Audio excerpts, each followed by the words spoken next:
I'll call the meeting to order.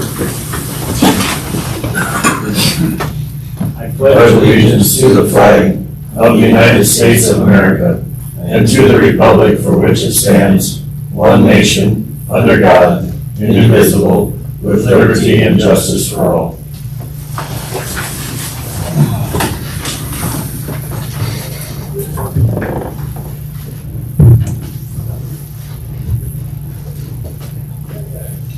I'd like to convene as a Walworth County Planning and Zoning Board. Is there any old business? New business? Okay, I got a motion on the floor. I need a second. I'll second. Got a second. Any more discussion on that? Hearing none, all in favor say aye. Aye. Opposed say nay. Motion passed. So we got one on the floor.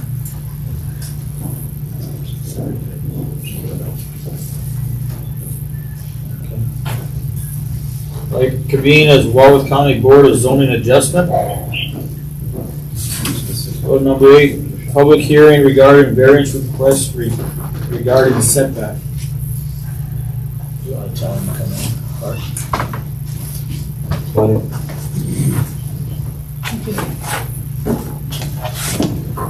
Morning. Morning. Good morning.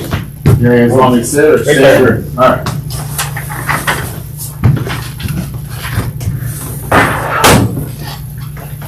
Where would you like me to start? Yes, wherever you want to start there and explain it, I guess. Okay, so I bought a property. Hang on. Shut off my phone so I'm not getting interrupted. I bought my property 2 years ago, and there was made a lot of improvement. There was a lot of junk on it. A lot of old buildings right on the road, right near the road. And when I started planning how I wanted to do this, I changed my mind a million times. Anyway, as a result, I finally came to, after 2 years of, well, I lived there for 3 years, but I owned it for about 1.5 years, 2 years now. And after being there for 3 years and working near there for the past 6, I've been watching how the snow falls, how it, where it lands, where the wind conditions are. And I've observed how the topographical nature of things are. So that's how I started putting my plan together. And I'm right there on the road. I have, it's just shy of 10 acres, it's like 9.8 something acres. On there is 3 main buildings and a house. One is an old granary and 2 sheds. Anyway, and so I planned how I wanted to do this. And right alongside the road, I have the road to the west of me and to the north of me. I'm right on an intersection. And there are trees to the northwest of my house currently. Does anybody have pictures? Do you all have pictures of where I'm at? Yeah. Okay. So my house, if you want to look at my house here, in relation, mind if I use your picture? My house in relation to the road that's on the straight west of me is about 132, 140 feet. It's somewhere right in there. It's not, it's right around there. This building, do you have a picture of the south building? Thanks. Great. This south building, you all can see it, is about 70 feet off the road. 70. Okay. So I went and I started planning. I started making a plan. And I thought, well, I need to do this here and this there, but in conjunction with that, I need to build some protection for my property. I have 2 little kids. I live kind of on a knoll. You can't really see it here, but it's definitely a knoll, so I'm exposed to wind from every direction. Even though I'm in a valley, basically the valley comes up to a peak, and that's where the house is. So I have a lot of wind from every direction.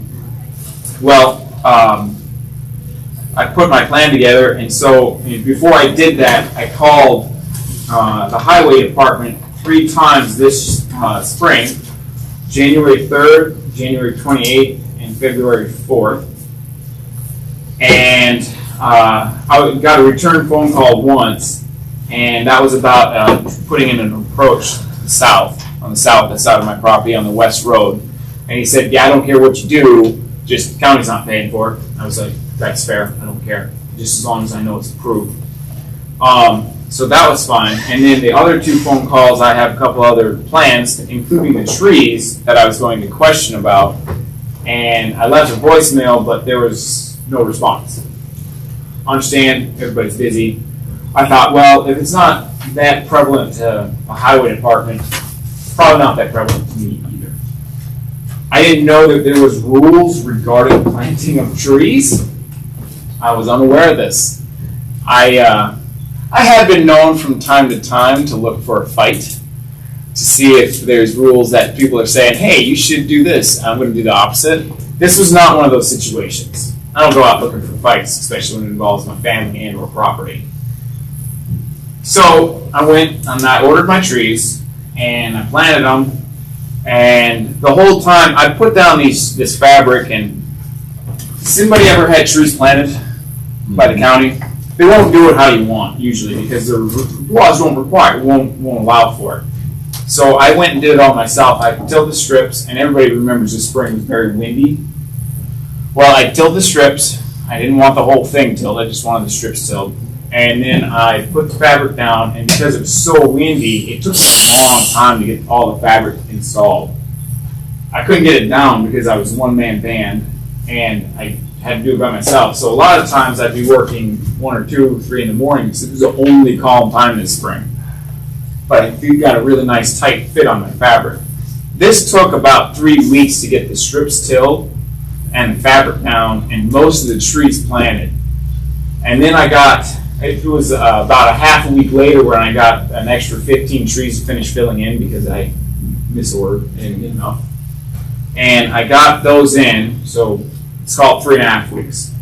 Anyway, the whole time I was doing this, my neighbor, Lyle Perman, he was watching this. And why he didn't mention that there was a rule that he had helped to co-author about these trees, not really sure. But he watched this whole thing take place, and as I was putting the last tree in, putting my planting tool away, he pulled in and complimented me on how beautiful the trees were and how beautiful the fabric was, which was very nice of him.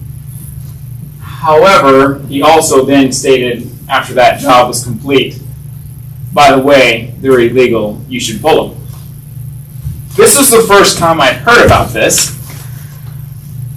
So my questions were, why didn't, the strips took a while, the fabric, why mention it now? Was a little, I'm still not clear on that. Anyway, so from that on, that launched where I'm at now, which is figuring out why or where or what I need to do to make that process occur. And so that's why I'm here. Now, my research this was not unfounded. It wasn't like I just went out and said, screw rules, I'm planting the trees, I don't care. I have responsibilities. I have to be able to access the road during inclement weather. So I don't want the road to be damaged because then I can't use it. So for the past 2 years since I've lived there, I have a large payloader. It has capacity to lift up to, make snow piles up to 20 feet tall. That's just wait it. So I piled up snow along the road where the trees would potentially be. There was nothing there at the time. I put trees up snow up alongside the road as long as I could extend it. I couldn't put it right beside the south building because there wasn't enough room for me to get my payloader in. And there wasn't enough snow to scrape up to pile up there anyway. But there was, in this picture, there's grain bins that are gone. Right here there was a grain bin, and up beside the house, there was a building right here. That building was right on the ditch line. And there was a grain bin. Oh, and there was also another building right here, and then there was a grain bin behind that. And I took all those down. And anyway, so I piled up snow right on the edge of the ditch to see what would happen if on really snowy years, which I think we can all agree the past 2 years have been pretty snowy. I piled up snow along there, and the snow I was able to manage the snow how I wanted it, which was not on my driveway, but right on the grass away from my house. Because what happens is that snow comes through the yard and it dumps right in front of my house and in front of my shop, and the shop is about 200 feet, what is it? 220 feet in, and it dumps right alongside, it starts right by the house and starts dumping all the way past, over the hill, because as I'm on a knoll, the house and the shop are on a knoll. This shop right here, yeah, this shop right here, actually, this is the main shop, this is just an old granary. So the snow dumps right here, starting about right at the light pole. We park right on the other side of the light pole, so that's convenient. And it dumps all the way into here, and it swirls around here and dumps on this side and on this side. And it gets real thick, but it gets real thick in there, and it's really hard to deal with, honestly. So I thought, well, if I put the snowbank up here, that's going to protect. That'll dump the snow where I can at least deal with it, which is on my lawn. I don't care if it's on my lawn, I just rather it not be in front of my house. So, the topography of my property is as such that the snow doesn't pile on the north side of the road or the west side of the road, because that's much lower. That's about 20, you were out there, Mr. Schilling, that's about 20 feet below the road. Yes? Give or take? So that is all clear. It always remains clear. And it comes over the highway, over the road, over my lawn, and dumps right in front of my house. Because as you can see, there are trees on that picture over there, sir. There are trees that hang over the road. That wind swirls around there and then causes that tornado effect, or whatever you want to call it. All right, so How long are them rows right west of your house? straight west of my house, those rows are. I didn't measure them when I was out there. I measured them about 15 times, and I didn't write it down. Deb, do you remember what those were by chance? I'm just trying to think that the one on the north, right in front of your house. Yeah. Is not, it's maybe, I can't remember either, I want to say 90, I think it's 90 feet? around 90 feet. The one to the south is quite a bit longer. Yeah. Yeah. Okay. I was just guessing 75 on that. I was thinking it was 72, Mr. Schilling, so I think you could be right. But I can't give you an actual number because I don't remember. And I know the south ones are quite a bit longer. Yeah, I think they're upwards of 200 feet. That's, yeah. So anyway, so I piled up the snow, I planted the trees, topography. Anyway, so that's kind of where we're at. Oh, also, so the setback rule is as such: 125 feet, correct? 125 feet setback rule. If you read there, correct me if I'm wrong. Is it 125 or 150? 150. Okay. Let me. It's 150 8 from the center of the road, 125 feet from the right of way. Okay, so let's go for 150 feet. I didn't do the math for that, so I'll have to do the math here real quick. Stand by. You think it times your acreage?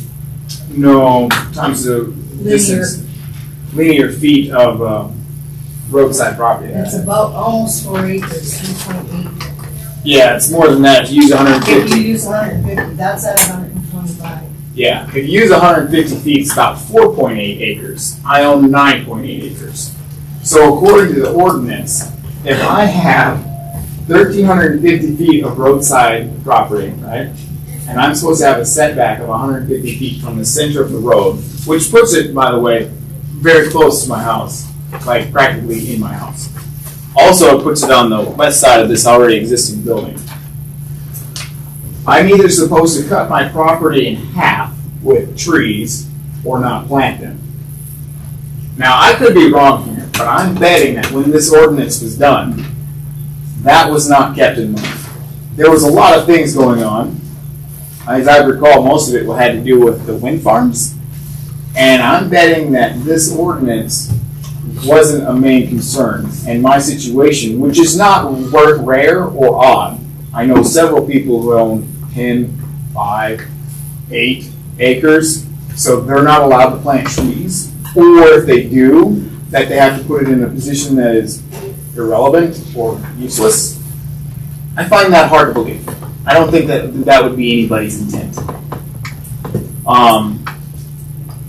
Understanding now that it was illegal for me to plant those trees, I think I probably would have changed my plans or maybe filed for variance first. But I didn't know, and ignorance is not an excuse for anything. However, I think a mindset that goes along with the action should be at least considered. And I think that the concept of the ordinance not being so rigid and not necessarily being able to be focused on at the time, I think is also crucial. And I'm not picking on anybody. I'm not trying to say, hey, you guys didn't know what you're doing. You had a lot on your plates, and I wouldn't have done any better. I'm just saying that I think that the ordinance is not necessarily well fitted for every situation, and that's why I'm filing for a variance. It's kind of what I have to say.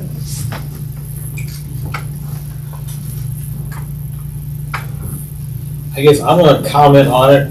Like I said, I was there, I was there. Yeah. I'll be honest, I'm not really having so much issue with the ones that are up by your house. The trees I'm really having the issue with. Just my opinion. Sure. I think the ones to the south, I think them are the ones that are really gonna cause the problems. The big area that it's gonna be where I think we're gonna see the blockage on that road. Sure. Where up here by your house, I think I can understand that. But it's the other south end roads that there I'm having a little hard time with. Okay.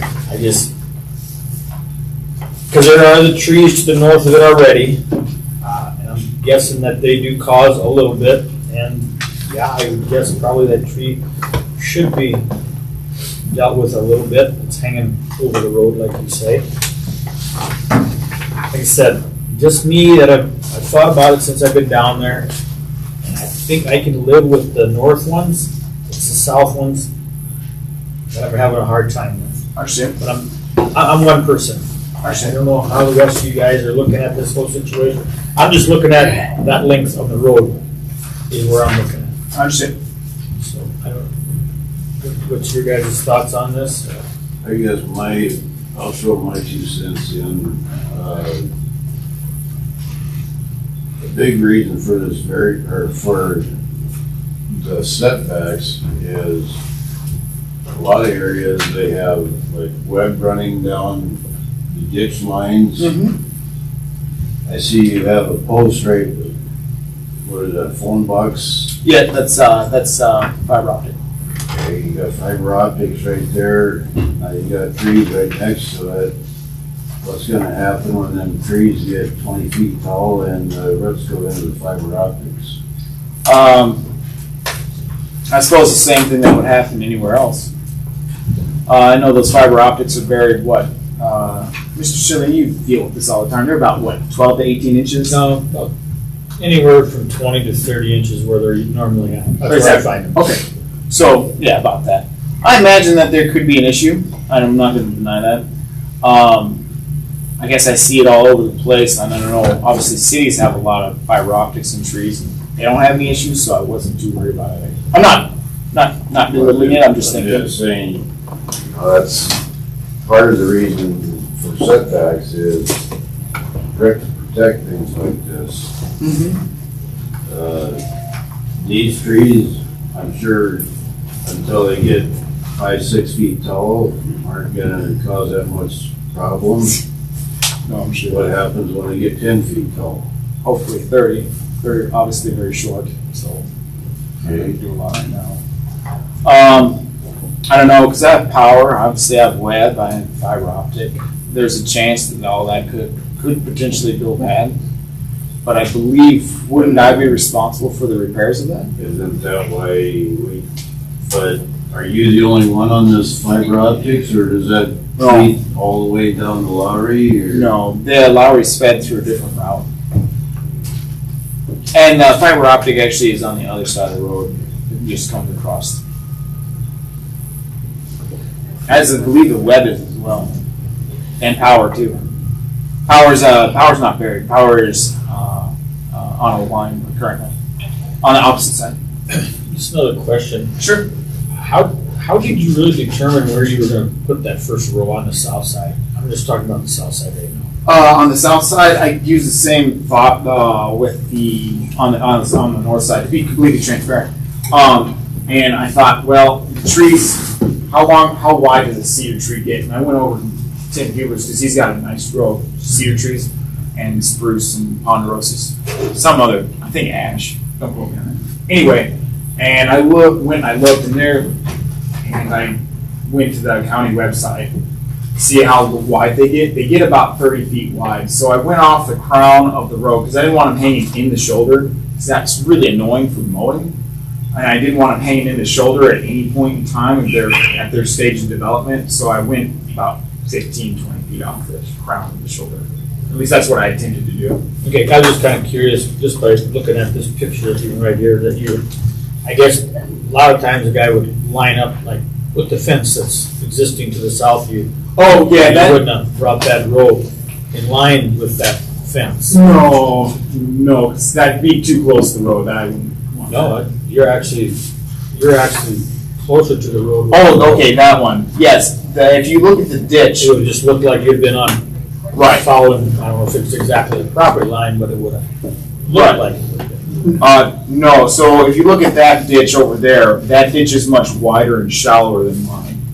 Much wider and shallower. So that ditch jogs over, and if you go up on top of that, you see that tree up there in that picture? On the other side of that tree, it jogs over about 20 feet. Then that fence actually is in the ditch, and you can't mow that ditch because the fence is in it. Obviously, that fence is about 900 years old, so I don't know when or why it was put there, but that's where it is. And I want it lined up with something that was relevant, and that fence is not.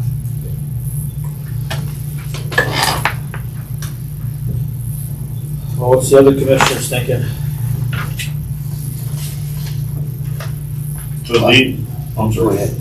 the trees on the south side, the longer strip, and the ones on the north, do they line up? As good as my eyes would allow them to. I mean, there's not a picture that shows both sides straight through. I just was I curious. think they're real close. Yeah, Because like I said, I was there and they've got to be real close. They are. I'm not, my eyes aren't perfectly calibrated, so they're not perfect. If you look at those pictures, you can see how much higher Clark's land is than the road. You can see where he has it cut, that driveway. There's probably, I don't know, 4 feet Yeah, it's about From- 4 foot high. down And from that, the level that it was. and going off of what Deb said, that driveway is still sloped significantly. Not unbearably, just significant. Down to the road, so. Also, before Saying this, this is the cut. you're talking? yeah, That's probably what was out here, so that's, that down to the. before I went and moved on to this property, has anybody been down there before? Obviously you have now. Oh, I am. You have? Let me explain how it is. Before I moved there, the driveway, how do I say this nicely, was not exactly planned out. Everything, the whole yard sloped to the driveway. So all that snow, all the rain, all the moisture that we would get would come off from in front of the house or from the barn or from the work area there. It would all slope right down to the main driveway area and run right onto the road. So everybody else would be dry for 3 weeks before my driveway was not muddy. So I went and I widened my driveway. That's why this cut is there where it is. I went and widened my driveway from about 8.5 to 40 feet. And I made it slope. I had a good crown. You were there. I have a good, and you were there. You said, so now it's got a good crown on it, with the hopes that I'm no longer, because I get sinkholes and all sorts of mud situations right on that road. It's not my road, but the county road, and it was unbearable and it was causing damage. So I went and widened my road, and now I'm hoping that with this approach, and with having the snowfall effect change, that the road will no longer be compromised, or at least dry out as fast as one of the better situations around there. I am looking to improve my surroundings, not destroy them.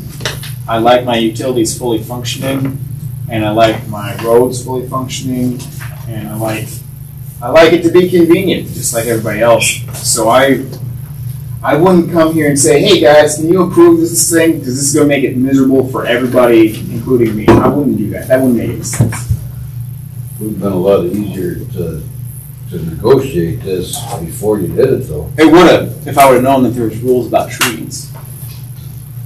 I was unaware. Do you own the trees to the north there? I do. The ones that are hanging out there? Mhm. Well, they were there when honestly, 2 years. That's an old windbreak that goes up to the north and to the east. Yeah.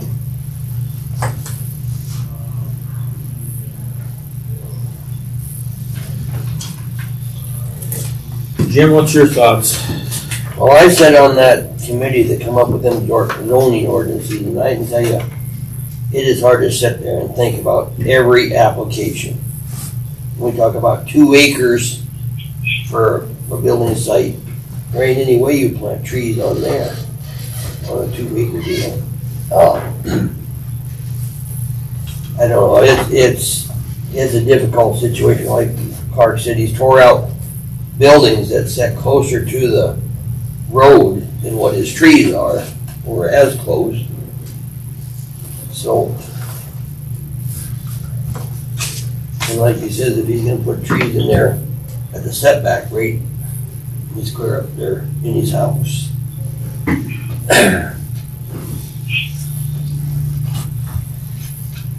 What is the setback on the downwind side? See,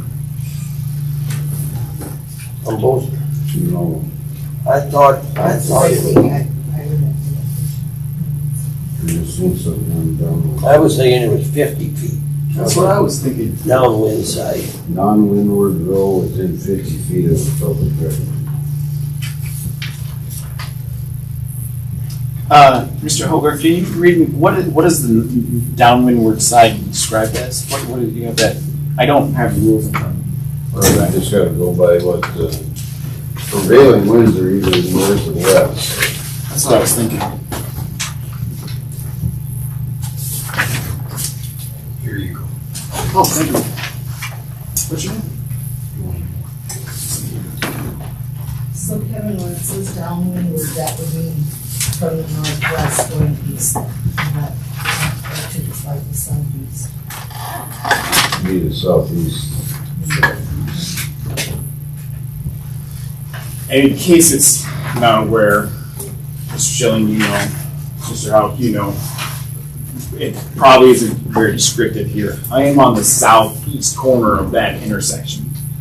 Obviously, if I was on the northwest corner of the intersection and you said, take down your stupid trees, you moron, I'd probably agree with you because that would be dumb. And I would ruin the road. In a matter of, obviously I wouldn't now, but in a matter of years I would. Here's the description on Windward Road.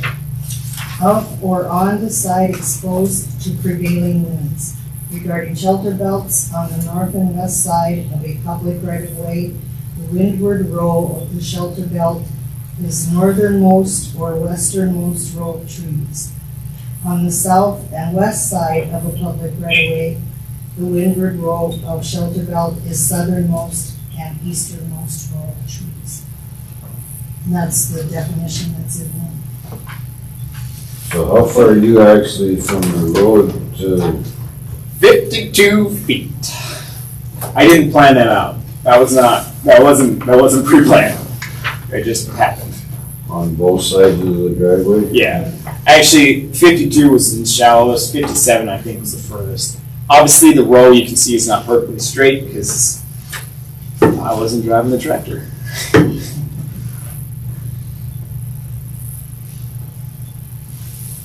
Even if I was driving the tractor, it might not have been perfect because I don't have perfect vision. ordinance review of it.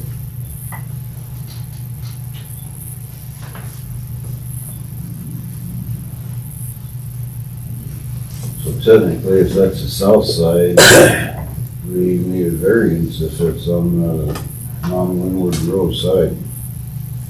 She's 52 feet off. Maybe that's correct. That meeting is correct. Because this says 50 feet. Greg, how do you read that? I don't know. And the non-windward road within 50 feet of public right of way. Wouldn't these be on the non-windward road? Do you have that writing, you wanna read that, the thing you just read? This one? No. Or Yeah. Yeah, it's a little bit.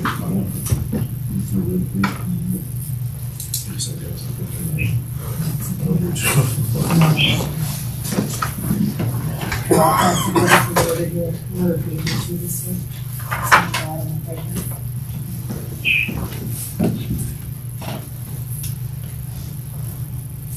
what's your take on this, Jim, being you was on the committee for this?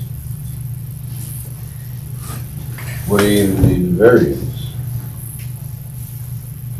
Well, that would be my take, is 50 feet on the non-windward side, and that's, And that's where he's at now. and, yeah, and the main discussion was snow. We went through the ordinances, was So, snow on the road. with you being on that committee, does he fall into that or not? That's what I would say. You should think if his trees were on the west side of the road and they were only 50 feet off, the snow would come over those trees and then drop right on the road. But the way his sit, it should drop on the other side of his trees, It's right? gonna drop over here in front of his, South shop, which sucks, and I don't like that.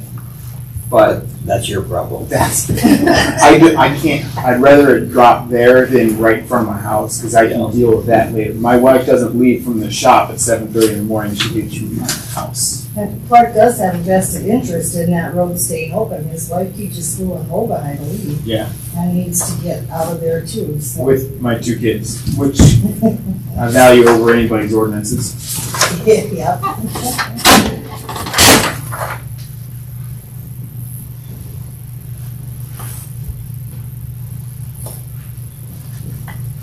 And like I say, when we went through those ordinances, we went through each one and discussed them at length. And I don't think any of us there thought about the 2-acre requirement and the 150-foot setback.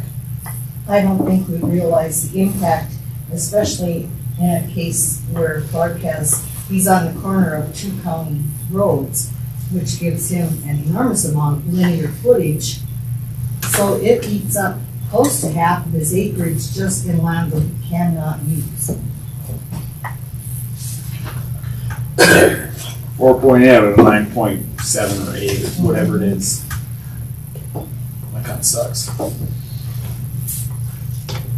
But again, if it doesn't even, maybe I don't even need to be here if that variance, maybe I'm filing irreverently. Well, that's what I'm trying to figure out. Do we need to act on variance if you're 50 feet off on the non-windward road? That's how I read it too, but But you didn't read it top, you planted it. right. Again, the 52 feet was not because I was clever. It was because I'm lucky, and there's a difference. I am. Yeah. And I think on that north side, I think that Scott already spoke to that, but I think in there's some place, if it's less than 150 feet, it doesn't fall into that ordinance, into that section of the ordinance. And that, the ones on the north are definitely less than 150 feet long. I don't think I can see it. 50 feet is the right of way setback. The length of the road shouldn't make that much, shouldn't make any difference. If you go down to the next paragraph and start talking about the needs.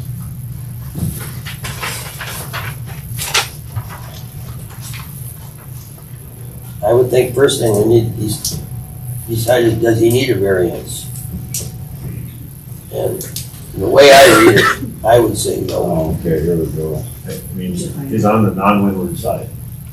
Do not According extend to the this. window for distance. And I remember when we were talking about our ordinances, going through them, I commented, I got a row of hay sitting down there, and Scott's seen it there between my place and Dad's, probably 20 feet off there.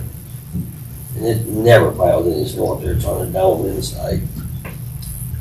We've got some pictures that we just took of, hay and the silage pit, that the hay is on the right, right on the right of way line. Lots of it. Haystacks and silage, piles. They are also on the non-windward side. They are on the east side of the road, but they're right on the right. And they're not the only ones in the county, just happen to be ones we just came from. Okay, Jim, I'm just reading this down, next one down. Controlled areas defined as the area within 100 feet of homes or farm buildings, but no closer to the right of way than 25 feet. And in compliance with section 5-01.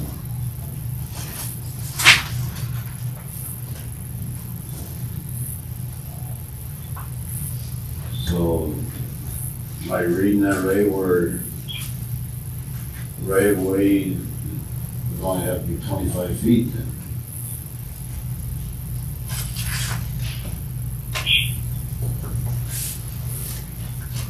That's getting pretty technical for me to try to understand this morning. You wrote it. I didn't write it, I was just present. I did. Chairman, I feel like this is a non-issue as far as the way it reads. That's the way I would, A non-windward side of the road is 50-foot setback, according to this. And if he's 52 plus, I don't know that he needs a variance. Then Greg and I measured that. I would have to agree. I don't think he needs variance.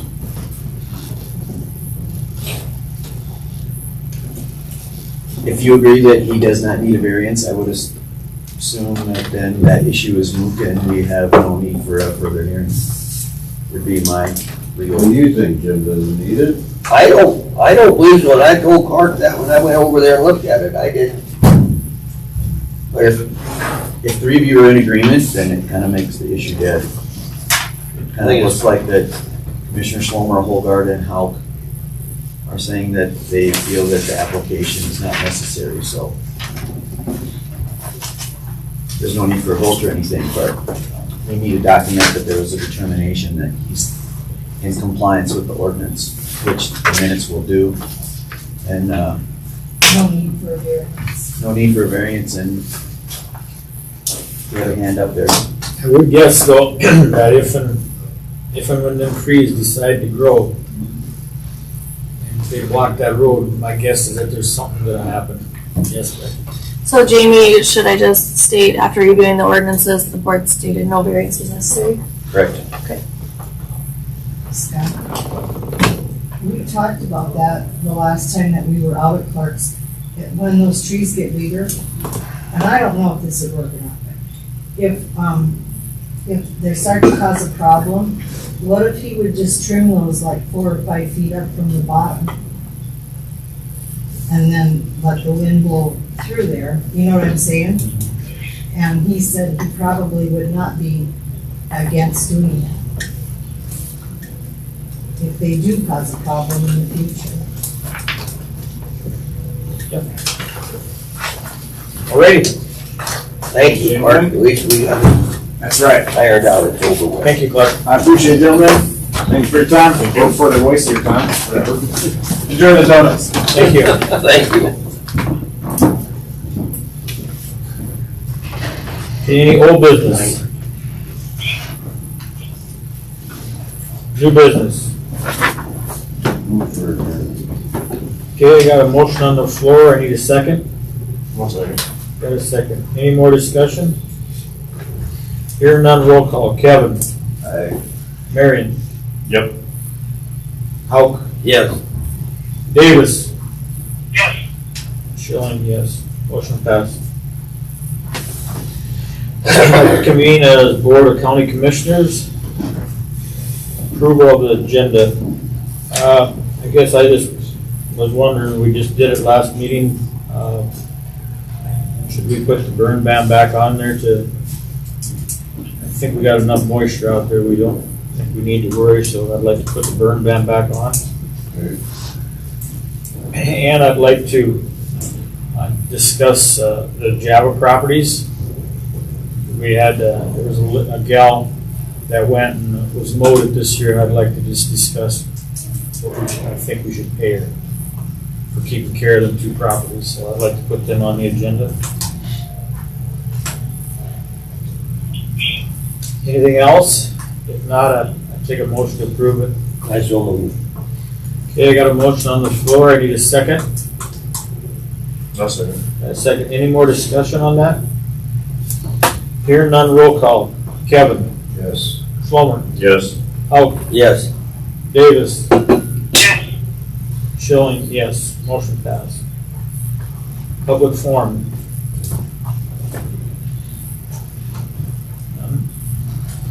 Okay, well, number 15, consider motion to approve county commission minutes of October 2nd, 2020. I take a motion for that. I so move. Okay, got a motion on the floor, I need a second. Second. Got a second, any more discussion on that? Hearing none, roll call. Hogarth, Yes. Fulmer, Yes. Hauk, Yes. Martin, Yes. Schilling, yes. Motion passed. Number 16, consider motion to approve county commission minutes of October 6th, 2020. Need a motion for that?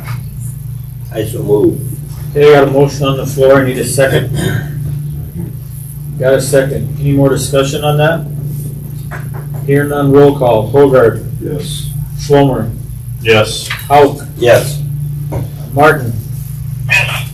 Schilling, yes. Motion passed.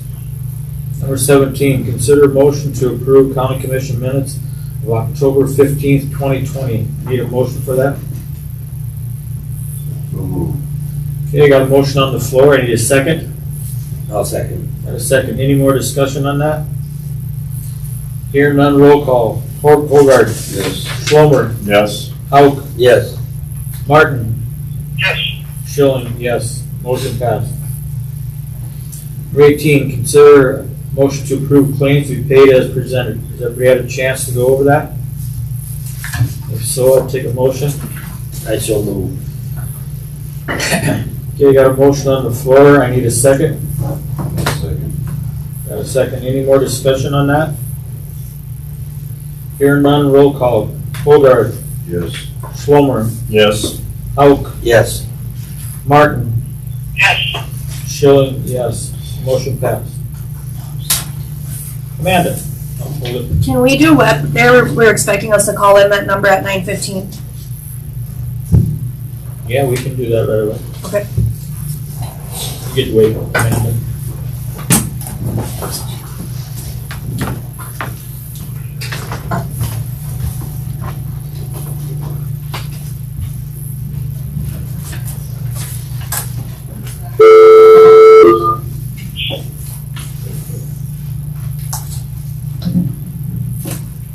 Give me a second, I'll cut some fingernails and be able to do it.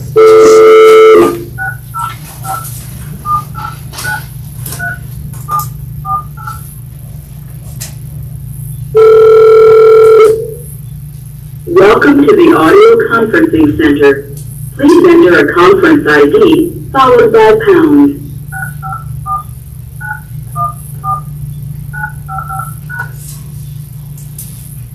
If you're the meeting organizer, press star now.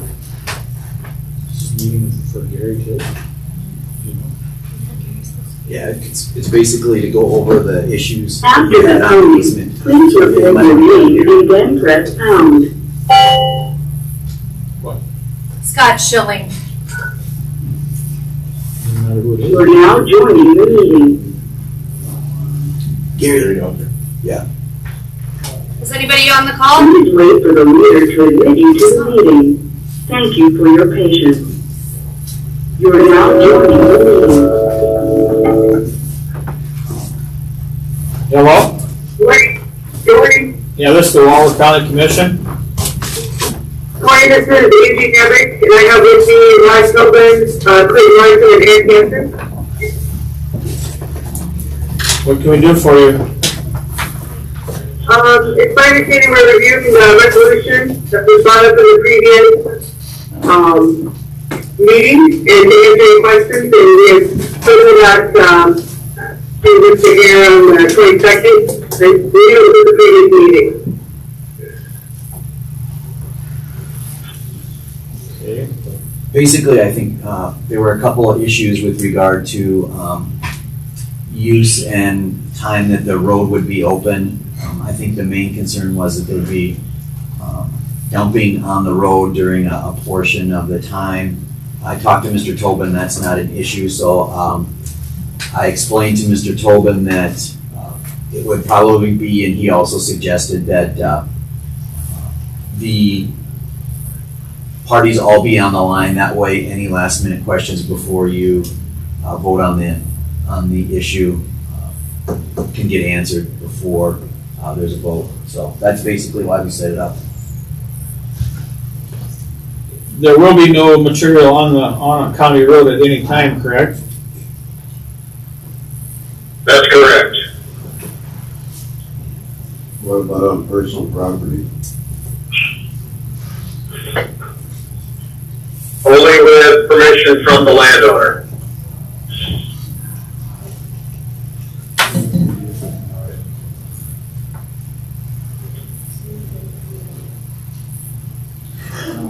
I think part of the deal was the wording in that resolution was a little bit confusing in that it looked like there was a possibility that they could set stuff, material on the road in one set or one area, and then in the other area, they said there would be no product on the road. But I kind of think that was more for traffic control if they were doing work in the ditch, that they would block the one side of the road off. Right, and just for the commission's clarification, this is the identical resolution as far as the numbered paragraphs that was approved back in 1982, and we've operated under this for a couple of decades, and I don't think there were any issues. And certainly, we're mindful of the county's desire to not have any traffic obstructions and things like that. Fact is, the resolution, the right that's granted by the resolution, is so seldomly used. And Webb is diligent in notifying the county each and every time before it intends to go to the public right away, so you will have ample advance notice of any work like this.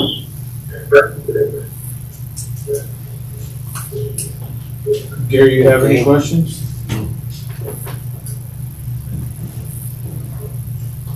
I don't think anybody else has any other questions.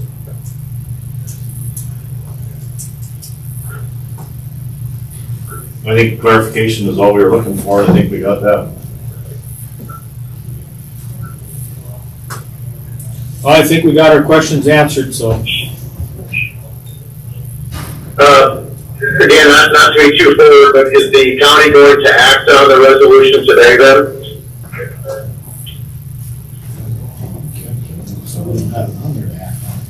You could add it.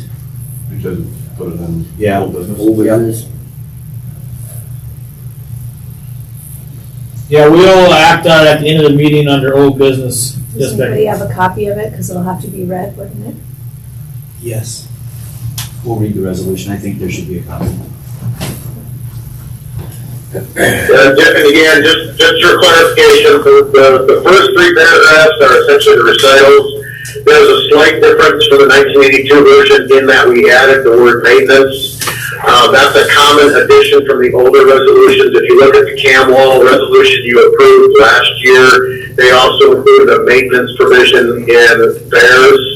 So it only makes sense that if you're going to have a resolution to allow the placement of the pipe in a public ditch, that you would also allow for the maintenance of the pipe in the public ditch. So that's essentially the only substantive change in the introductory paragraphs. And then again, paragraphs 1 through 9 are identical to the previously approved resolution. So we can read it. Okay, like I said, we're gonna vote on it at closed business at the end of the meeting. Angie can email it to me. Okay, well, I appreciate your consideration and allowing us to appear and provide any information you may need. So thank you. Just hold on. If you could email that resolution to Becky Crine, so we would have it to read, that would be helpful. I will get that for you now. Oh, you have a copy? Downstairs, yeah. Well, if she said, Okay. Angie, you have my email, so Yep. I can just let her print it out. All right, then we'll do that at the end of the meeting. Thank you all. Thank you. Thank you. Yep. Bye.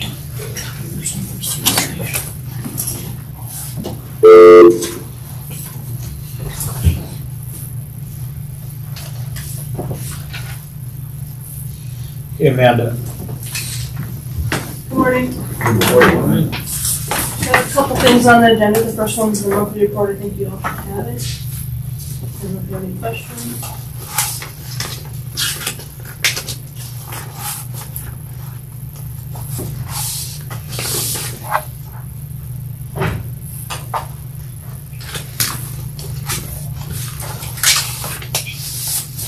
Make motion to the monthly treasury report. Okay, I got a motion on the floor. I need a second. Second. Got a second. Any more discussion on that? Hearing none, roll call. Bogart. Yes. Swalmer. Yes. Hauk. Yes. Martin. Yes. Schilling, yes. Motion passed. And then the second item is a request for possible extra hours coming up in December. Just because of the transition that happened in July, we were using Ruth more. We had her on the schedule just so while I was training and getting going that the office didn't fall behind. So usually this would be a non-issue, but we're going to be by the end of the year up on all using her hours that are designated with those days already being utilized. And with the possible tax billing getting printed out and everything and getting them out, she's usually on more in December also. So not saying we're gonna use it, it depends on how everything goes. If those are ready to get printed and stuffed and sent out, this is where that would come in. If we don't have to run into that and we don't have to utilize those extra hours, then I won't. So this is just to kind of approve it and have it sitting there in case I do need to pull in extra days. That's gonna go over the allotted time that we normally have for her. Up to how many hours are you looking? We're looking at 8 days is kind of usually what is reserved, that we will be losing in December for her. So 64 hours is what we're kind of looking at, no more than that. And if we only need her for 16 hours, then we'll only use her for 2 days or something. But it's just so you guys know what's going on and if I ended up going over budget or if you want to approve it. Kind of leaving it up to you guys if I can or can't. What's the commission feel?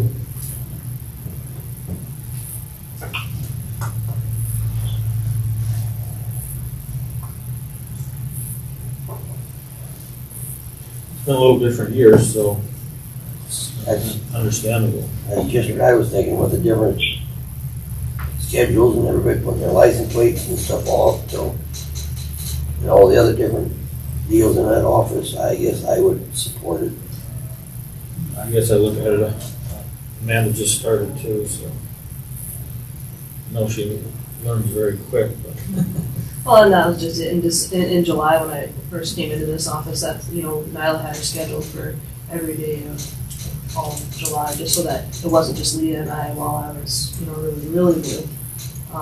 And so those days just got ate up in July, which I appreciate that we had her there at that time too. Yeah, I'm gonna side with Jim on it. It's just one of those things this year, I feel. I agree. Yeah, that's fine. Did you hear all that, Davis? Yeah, yeah. Okay. Okay. We're all supporting. Okay, sounds good. Well, I appreciate it. Thank you. Thank you, Amanda. Gary?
Go to the budget balance report.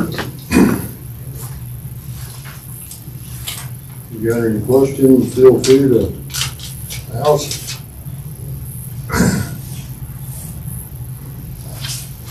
The ending balance is reported. That's till the end of September, so that makes available 3 months of payroll yet. The monthly payroll value is there. So you can kind of do the math that projecting somewhere around 150,000. Considering the voucher portions, primary goal to stay within the budget, so.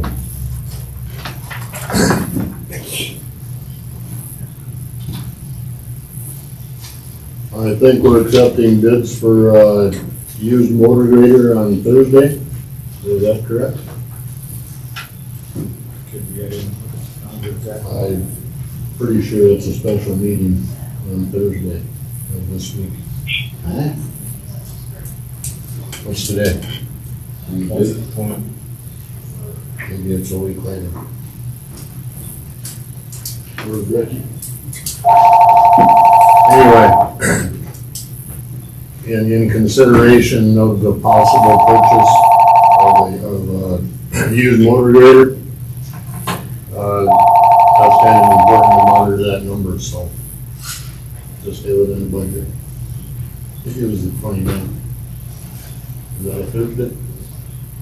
When you had it on Thursday, That special meeting on the 29th, or is that this week? My second. It's what I think you advertised for.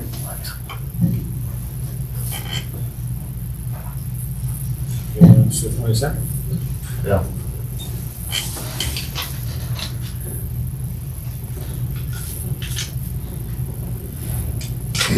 Any questions? Send Debbie. Second, Becky. Is that just for a bid opening? Yep. That's the only thing that's on it? So it's 10 o'clock then, or? I gotta go look. That's gonna determine what it is.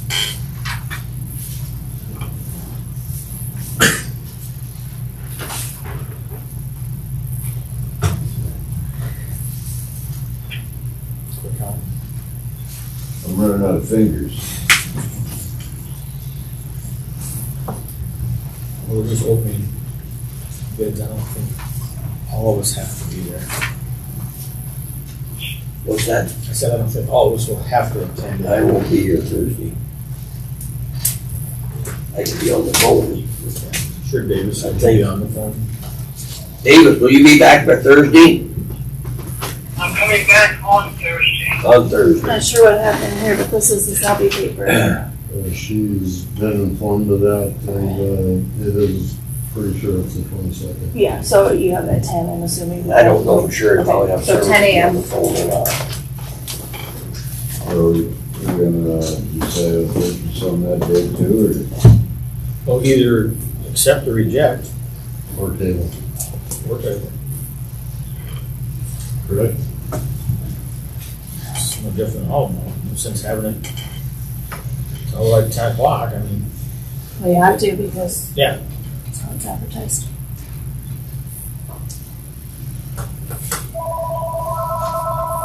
or? Okay. You gotta put something on the door tomorrow morning. Any questions?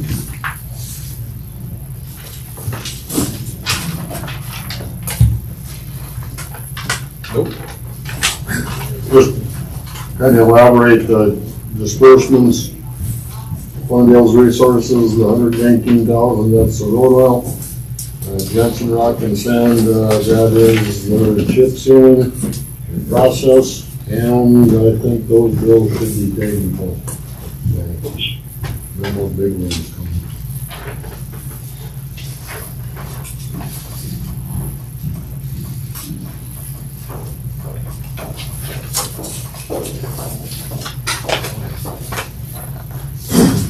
Moving on.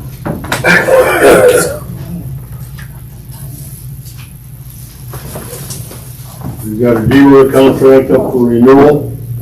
The 2021 yearly lease fees for dealer is $4,350 annually.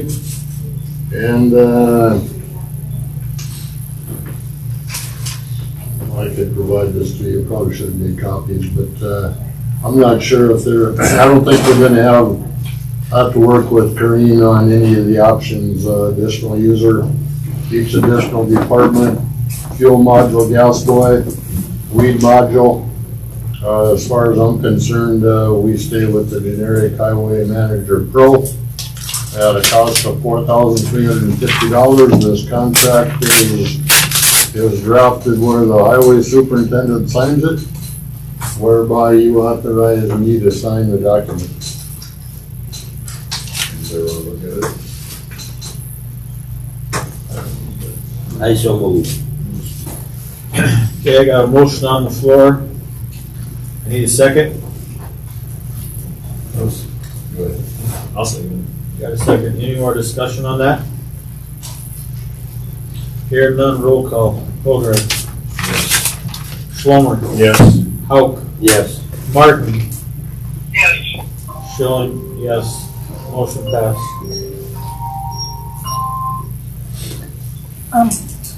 Who made the motion and seconded it? Jim, Marion. Okay.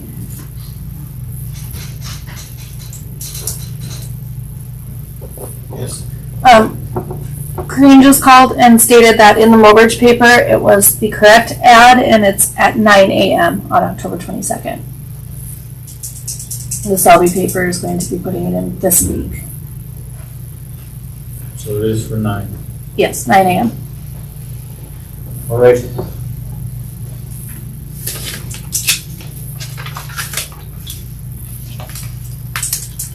Moving on. Legal advice, is this gonna be done in no executive session prior to? That's my understanding.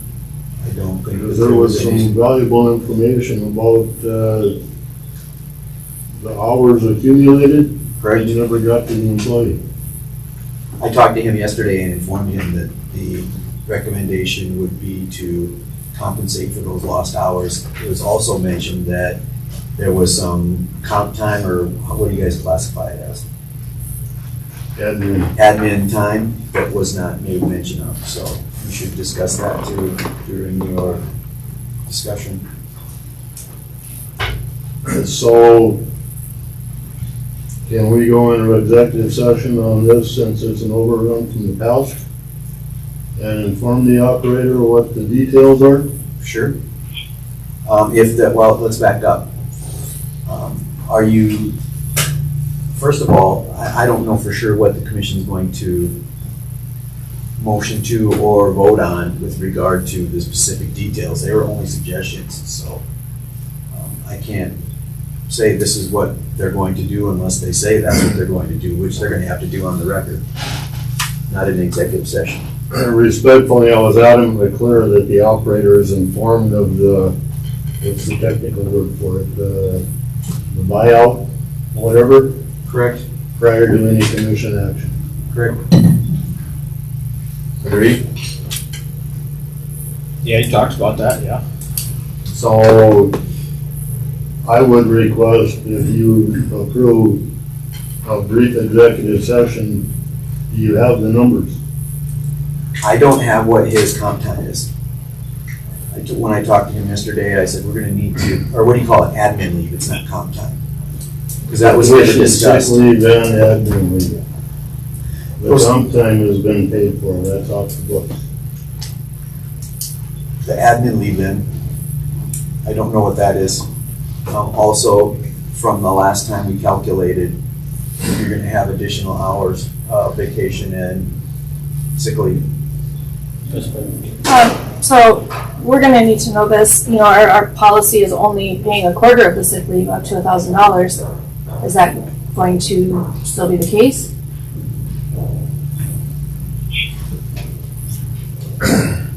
And then if we're gonna do this payout of all benefits, does he start over? We're gonna need to know all of this information. I think the intent is that it's not a buyout, bringing it down to a zero value. It is basically the accumulated hours and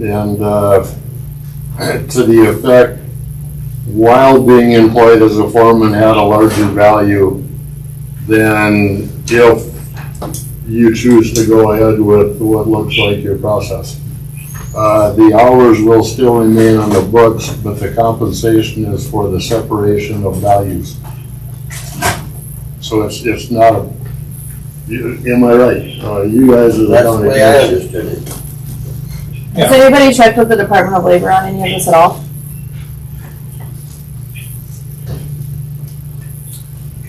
Not me. I think that'd be a good idea.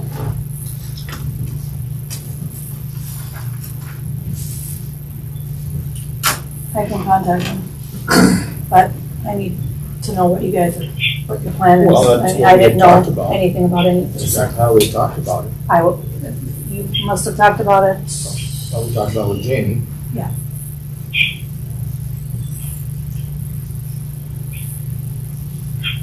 Don't you think that we should probably see what the rules are on stuff like this? Or- So do we need to table this till next meeting? I mean, Jamie, whatever you think, I don't know. Basically, when it was discussed, it was going to be that, I know that Marty had questions through Gary about, well, how's this gonna affect my, retirement, my sick leave, my vacation? I didn't know he had administrative leave. Then the commission decided that, it was about a $4 an hour difference, and that they were going to pay off that additional $4 that he would be losing, because his position is eliminated and then takes a lower paying position, he would lose those benefits as if he would have taken them, so you were going to compensate him for that. I didn't know about administrative leave, so that's something that you're gonna have to discuss. And then also the discussion with regard to retirement, he would have to be on for an additional 10 years at the lower rate before it would affect his high tenure quarters.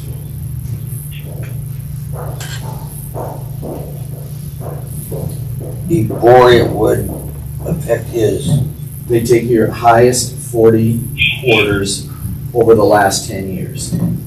So if you went beyond 10 additional years, then you would be reducing potentially the amount of retirement maximized because you would not have those higher additional years.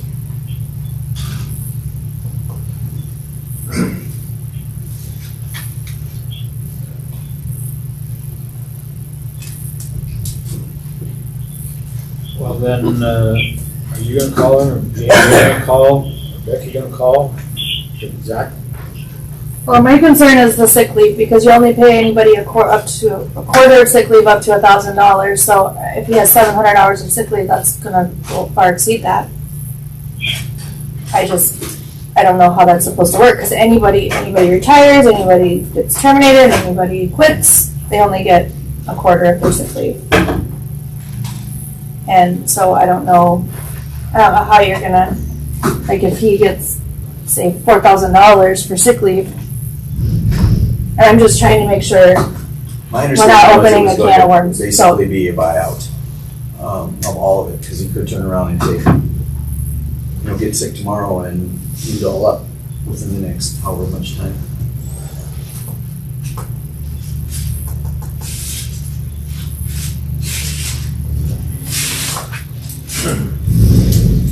That was the state's attorney since the operator is here. Yep. Do you want to talk to him? In executive session. The only way to do that is to call an emergency executive session. I don't know if that's even possible, Jamie. Yeah, that's your willing, but I don't think so. But I don't know if you could call an executive session right now. And it's up to you guys on whether you want to discuss things with the employee. I can't make that decision for you. And the superintendent can't make that decision for you.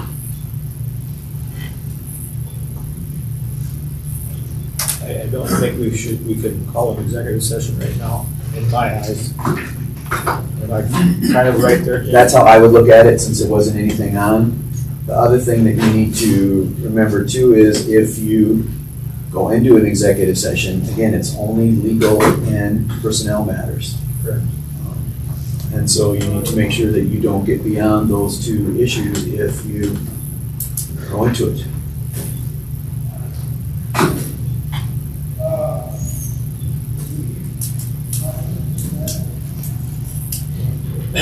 So should we table this till next meeting, for an executive session on there, figure out what the difference is gonna be in the buyout or whatever term we wanna use on that?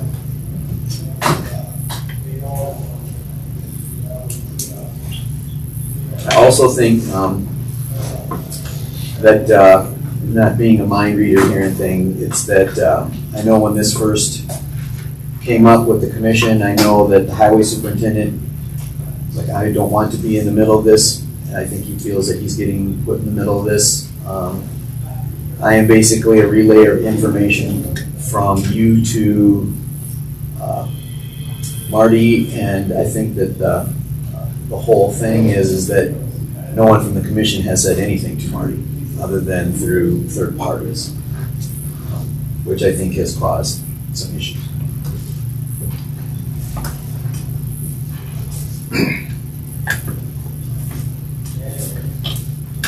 Then we will table this. Second, Scott. Yeah.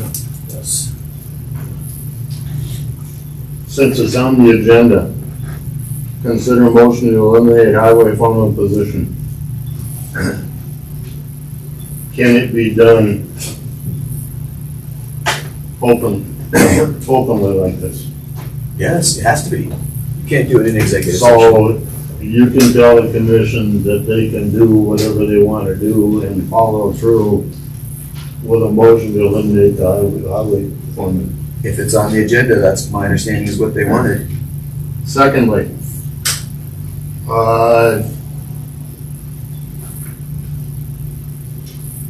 can you legally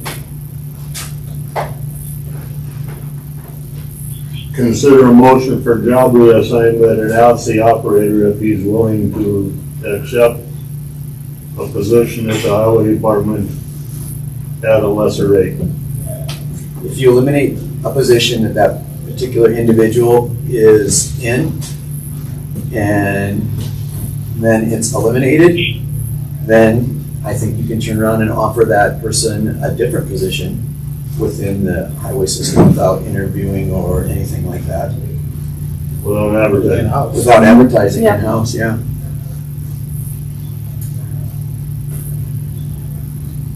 The only sticker is protocol wasn't followed in regard to what the compensation would be for the loss. That's the only, so in the motion. You're gonna need multiple motions. Number one, you're gonna need a motion if you're going to eliminate the position. Number two, you're gonna need a motion on how to compensate that individual if you're going to have them take that position, because there's going to be a reduction in wages, which would then reflect a reduction in how much that sick leave is worth, that vacation time, and the administrative leave, which I didn't know if there was an administrative leave still accrued. So those three things would have to be, and it's my understanding it was roughly $4 an hour. So, and when I did my initial calculations, it was based upon a total accrued vacation and sick leave from roughly about a month ago. And it was figured at $4 an hour, because that's what the highway foreman position pays differently from the highway worker position. So yeah, you have to decide on what you want to do there. There's multiple things you need to decide. Plus, you also have to make sure that that employee is willing to take that position. One of the comment I think I can invite the employee in for comment. Sure. You can direct me that, Marty, is there something here that you're not liking? Yeah, I mean, like, the fact that if the county commission does this, compensation for, are you good with that? Not really. Oh, really? Talked to my lawyer about it. So if you're hesitant, then What happens if I don't accept their proposal? What's then? What's the options? Termination? We want, as a commission, I'm not speaking for everybody, but we're eliminating the foreman position. What happens if I don't want to accept that then? What are you gonna do, fire me? We're eliminating the position. That's not the question I have. I don't think anybody's intentions was firing anybody.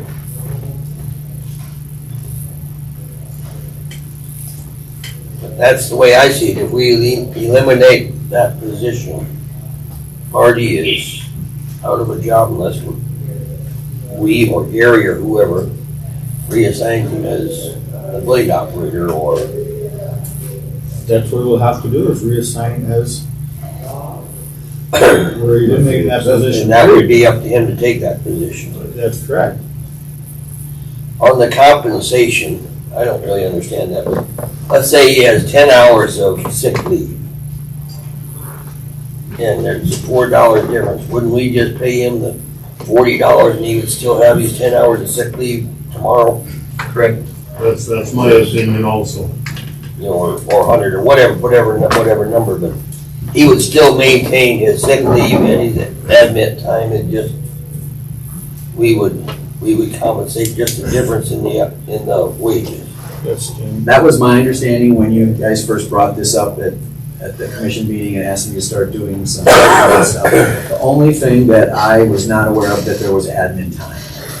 And so the numbers that I initially gave you would have to add in the $4 per hour admin time My understanding when we had this discussion that there was not going to be any restarting of sick leave, vacation, or whatever. That if you chose to eliminate the position and then turn around and offer a different position to that employee, and I don't mean to be third party, but that was going to be the amount of, and you can call it a buyout or whatever, that we were going to compensate him for because there was still time on the books with regard to vacation, sick leave, and now we have administration. What about with regards to the state retirement?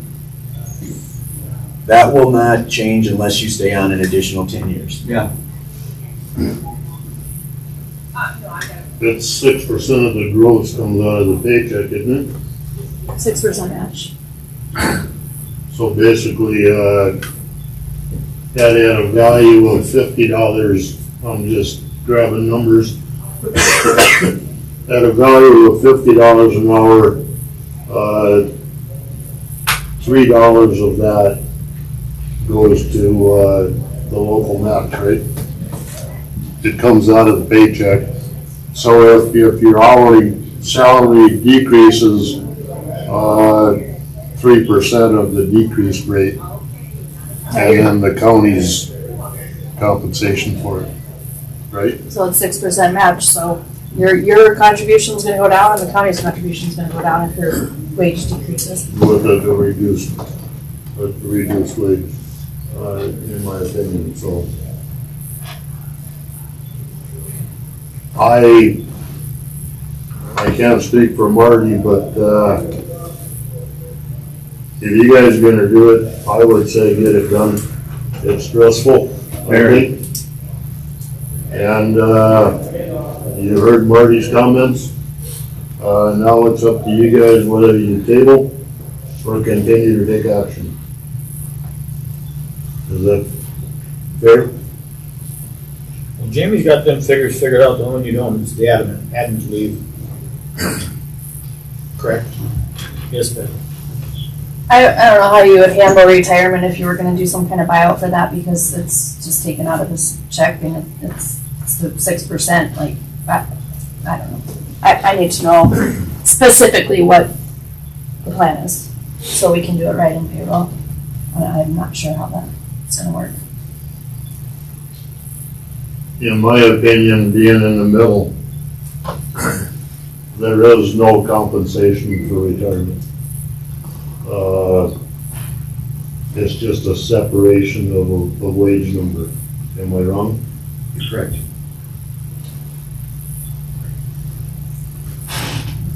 So even though he's gonna be paying in less and the county's gonna be paying in less, if Marty's only here 9 years and 11 months, he's still gonna get the same amount of retirement that, They go by your last 20 highest quarters, which would be 5 years, Yeah. the highest 5 years of your last 10 years of employment. So once you start losing those high years would be once you go beyond year 10. Then the wage would go down if the wage is lower than what it was 10 years previously.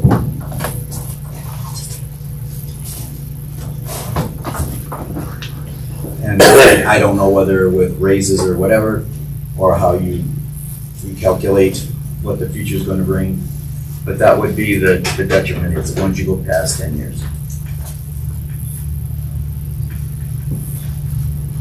Yes, Ben. I mean, it seems like a lot of questions in the air yet. Do you think it would be better to contact South Dakota Retirement, get something in writing on exactly the procedure and Department of Labor, just so everybody is clear on what happens and how it works? Can you do something like that? I'm sure it's not the first time it would happen. What's the commission feel? well, I think we should get it right the first time. Whatever it takes to do it right the first time, not have to come in and redo it. What do we do it Thursday? Well, that ain't very far. I mean, How How long is it gonna take to contact Department of Labor? I've got his cell phone number for the. You guys are gonna get the cart in front of the horse here. You guys haven't even determined if you're going to eliminate a position or not. Then, once you eliminate a position, then you need to make a determination if, which is my understanding, you were going to offer the a blade operator, what's the official job title, Gary, that the other employees have? Highway operator. And then, if he determines that he wants to take that position, it was my understanding that you were going to work out a compensation with regard to the loss in revenue, with regard to sick leave, vacation, wanted to check on retirement, which we know has to go another 10 years before it's a possible reduction in benefits, and then we found out that there's admin time that needs to be compensated also, which you can either buy out or do the same thing as you want to do on vacation. Because if Marty says, no, I don't want the position, you're done. This is a step-by-step process, so. But I would think if I was Marty, I'd want to know that number before. Yes. Can you do a quick phone call? Yeah. What all exactly do you want to know then? That's pretty much everything other than just the retirement.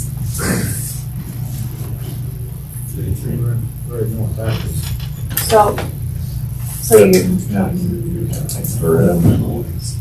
well, admin leave's gonna be handled the same way vacation is. With the situation, I would say nothing verbal, you better get a hard copy. That's why, I mean, we can put it on the agenda for the 22nd. And we get correspondence before then.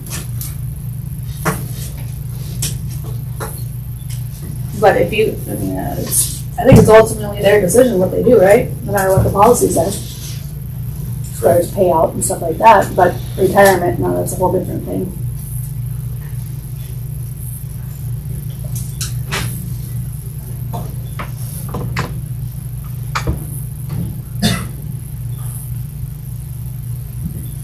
I say we do the first two steps and then, we'll see what the answer is after that.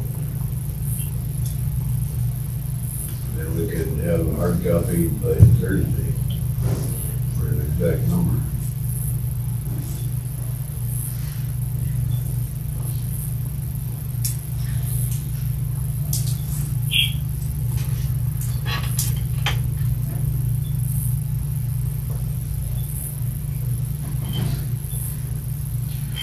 Consider a motion to eliminate highway foreman position. Take a motion for that. I will make the motion to eliminate highway foreman position. I got a motion on the floor, I need a second.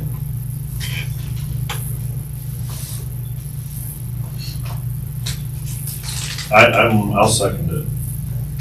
Okay, I got a second. Any more discussion on this? You're gonna need an effective date.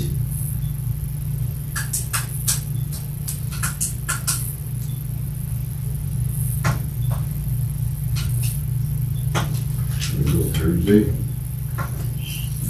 Don't drop in the middle of a pay grade. Yeah. When's the next cycle?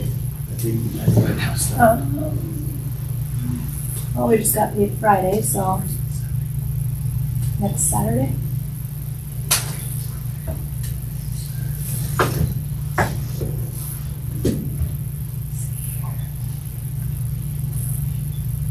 What date?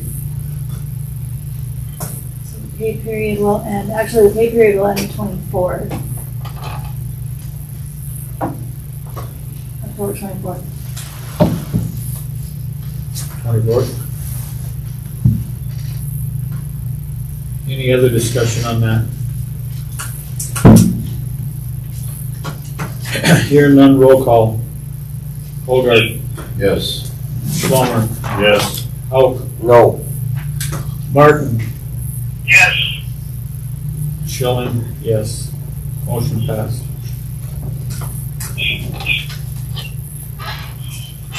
I would make a motion to offer a reassignment for Marty as an operator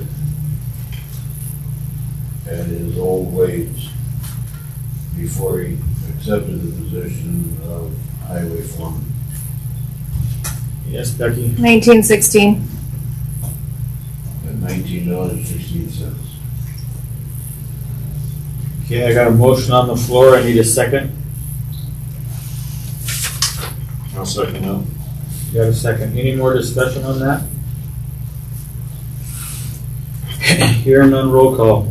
Hogard, Yes. Schlummer, Yes. Hauk, Yes. Martin, Yes. Schilling, yes. Motion passed.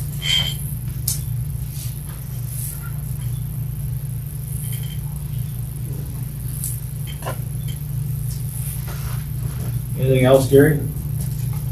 Do we need a motion now about the severance package? It's not on there, but. We should probably formally do an offer of the new position and get a response back. We already did the offer, we still have a response. You wanna do it today? No? How do you wanna do it? Do it on Thursday. Okay. That way you get all them figures, so they're all black and white. Okay. All right? And hard copy? Dang right. I don't want anything verbal. Can we do all of that in motions and stuff on Thursday then with the Blake? severance package and all this stuff? Yes, Becky? Wouldn't you be able to just type something formal up, hand it out, maybe read it or whatever and do one motion? Basically, if there's a refusal to the position, then we don't have to do anything. If there's an acceptance, then you need to deal with that, yes. Since that's what you decided you wanted to do.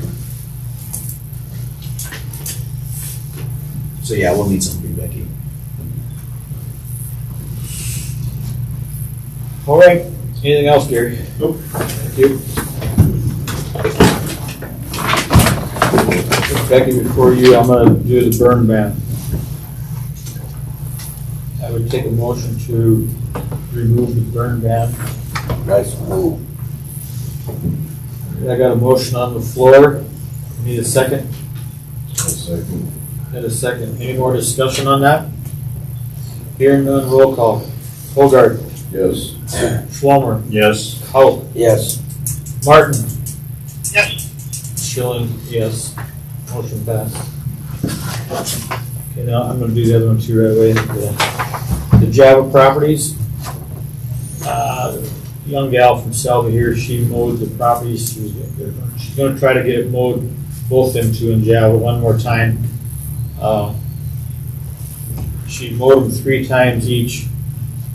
What does the commission feel that we should pay her for the time? What do we pay the other ones for mowing? If I'm right, it's 30 or 35, I think. Who was it? Before? It used to be Java's highway. How big of an area is this? Just like a normal lot. 50 by 150 or Yeah. whatever. Pretty much the going rate is on 30 or 30. Yes, Jim. And do we want to get rid of those lots now? I think we should. Okay. I was going to argue about that. I think we should try to get rid of them. Okay.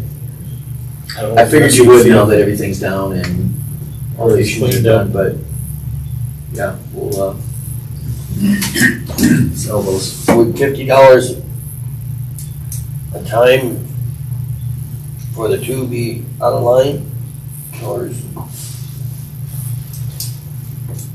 Truthfully, she really doesn't want anything, but I don't think it's fair that she should. well, I don't either, but if she's going over there, then I assume she'd go over both of them at one time. Correct. So in my mind, $50 or $60 a trip.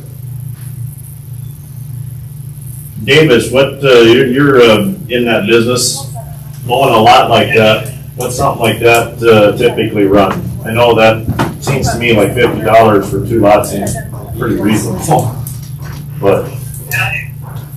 35, each fair. Per lot? Yeah, Per lot. okay. I think Jim's real close. $50, $60 a trip over there, I think is pretty reasonable. She's already done it 3 times. Mowing, $10 for mileage. I would just go $60 a trip, because she made 3 trips, possibly another one. The other guy was paid $60 per mowing of both properties. So, 60, you say? Yep. I'd move to do that. No second. Okay, I got a motion on the floor and a second to pay $60 per time. Did you hear that, Davis? Any other discussion? Hearing none, roll call. Hogard. Yes. Walworth. Yes. Hauk. Yes. Martin. Yes. Schilling, yes. Motion passed. Okay, I will be emailing the monthly reports again. Did everybody receive them the day after the meeting? Anybody have any questions on those ones? I didn't get it, hopefully. I'll resend it. Maybe I'll text you when I do this week. You know, it's there. I looked this morning, I didn't see it. No, this was after the last meeting. I emailed them for the August ones. I don't remember seeing it. Anyway, okay, Yeah, I'll send it, when I send it, I'll text you and I'll send both to you. okay, thank you. Yep. The other thing is the Wink Engineering contract, which also, it's $6,100, which also includes doing the final survey for the Slope Road project.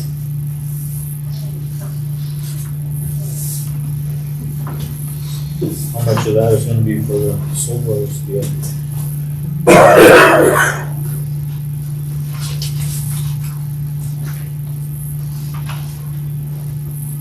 I think that might be separate, isn't it, Becky? Well, I didn't really read it that way, but I could have.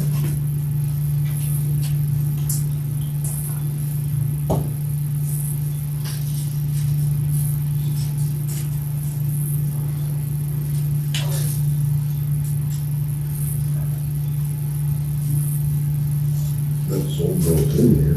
Yeah, It must be all. yeah, it doesn't split it out, so, because it says items 1 and 2 can be obtained from the survey they have to do anyways for the Slow Brothers project. Item 3 will need to be surveyed using traditional handheld surveying equipment, so I think he's got it all in here. The $6,100 covers that as well, the way I read it. So. Yeah. I'll make a motion to approve it. To approve it. Okay, I got a motion on the floor, I need a second. I'll second. A second. Any more discussion on that? Yes. Can you get them to break that out? What would be the cost of doing this old Yeah. row stuff, so that way we can deduct this? Transsource has been contacting me, wondering what's going on since they have been canceling on. Yeah, he's aware that we're gonna need that, so. And then once that is done, is that whole project done then? Yes. And so then we can wrap that up. Okay. Any other discussion? Hearing none, roll call. Hogard. Yes. Schlomer. Yes. Hauk. Yes. Martin. Yes. Schilling, yes. Motion passed. Anything else, Becky? I just wanted to mention that the highway department was very nice in bringing us lots of gravel, and we really appreciate it, because we needed it. Thank you. And Davis, thank you for the new flag for out there. I will get it taken out there as soon as possible.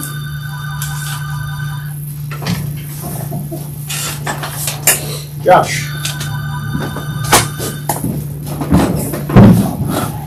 Good morning, everybody. Morning. How's everybody today?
Questions?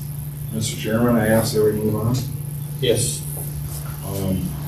Next item on there is discussion request motion to retain lead share with the EAPC to work further with projects that we're thinking about. We've worked with him in the past. He is from the original project, he is the architect and engineering firm of record from the original project.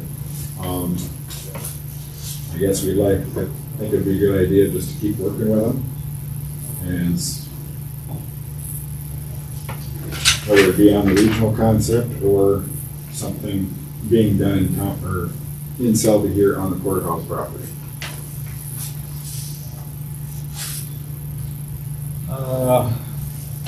What's the rest of the commission feel on that? I'll say my thoughts, but what's your thinking on it right now? Well, I guess I'm questioning it because right now with the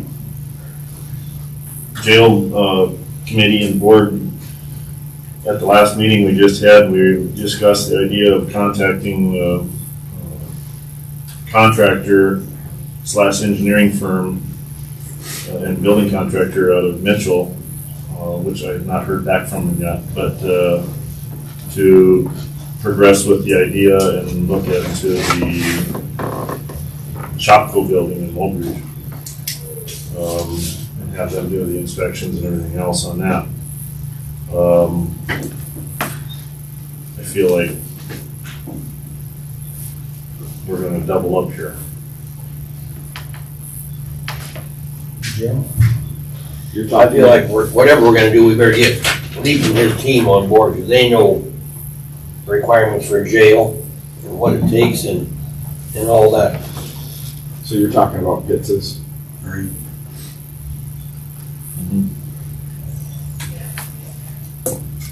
Well, no matter which way we go, I think we need to have him and his team on board. Design it. I guess I look at it a little different. I feel that, I know Leap was the one that was chosen for the $10.5 million, but I guess I look at it that we had an outfit out of Minneapolis that never even charged us, and we don't even talk about them people. But every time we talk to Leap, they either want whatever, $7,000 or whatever God's name it is all the time. I guess I look long and hard about why Leap all the time, because we don't look at the people that don't even charge us to do anything. I mean, they drew up the whole jail too, another concept of it, never charges one nickel for it. But yet every time, Leap always wants money, EAPC. That's my 2 cents on it. I guess my question would be, what scope do you want him to do, and what costs?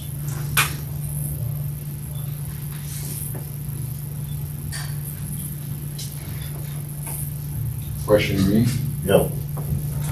I guess any discussion that we would have, technically, as far as I'm concerned, he's still the architect engineering firm we've actually asked him for, which he supplied, that 48 to 50 bed scope for the 7.4. At what cost? I think 12 or remember what the break? 7,500 total. That's what I'm getting at. Every time EAPC that we even mention their name, it costs money. So how is it that we can have a company that is just as much qualified as EAPC? And tell me, Josh, how many drawings did they draw up for us? I'm not holding you to it. I think we changed it 3 times. Exactly. And we don't even consider a firm like that. To me, there's something radically wrong with this picture. But yet, the APC snapped the fingers and we sent them a check for $3,500. I don't know. Something wrong with this picture on this. EAPC is the firm we decided to hire that day. We did not decide to hire the ones out of Minnesota. We decided to hire EAPC to do that $10.5 million jail. Tell me if I'm right or wrong, because we did. When that got voted down, did that leave a retainer for EAPC? Is that they're locked in with Walworth County forever? Maybe you can answer that one, Jamie. I think once they provided the plans and went through the building process, that kind of ended our agreement with them as far as scope right now. That's why I think that the sheriff has that back on the calendar to get them back involved. My other comment would be with this regional jail deal, the discussion's down here later on here about the regional deal, but we are planning on forming a board. We pretty much have a board set, but once we get the compact drawn up, then we're gonna have to put money into it to start paying for all this stuff.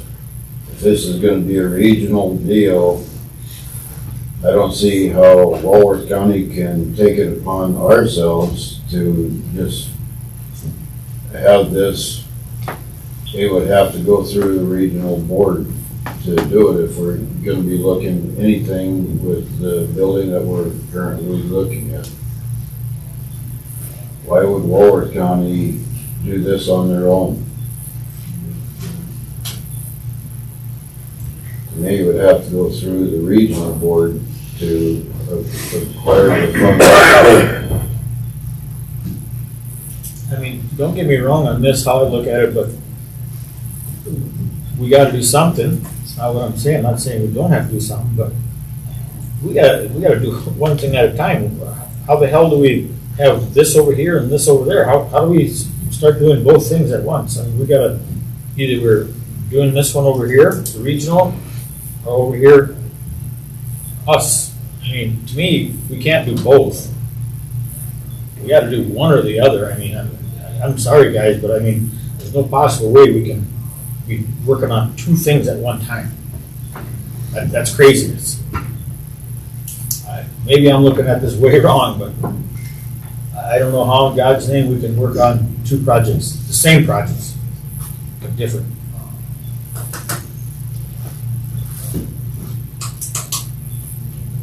And Davis, you hearing all this? I'm hearing you. Yep. Marion, what's your? Well, I would, just like I said before, I feel like we either need to let the jail board committee keep pursuing and figuring out what, if that thing falls through, then I say we gotta come back to this, then we gotta come back to this option, But until we have a final answer on the jail committee, I'm not sure.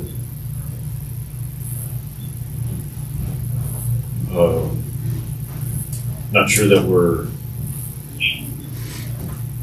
I don't know, retaining Leap Cheer, what does that mean? We have to pay him just to stay on board, or just in verbal saying that we want to keep you on board? Anything additional that we request, obviously, if we ask them to do any prep work.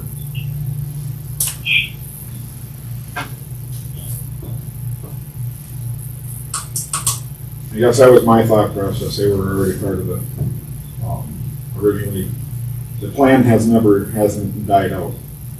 That obviously didn't occur because of a vote, and now we're closed.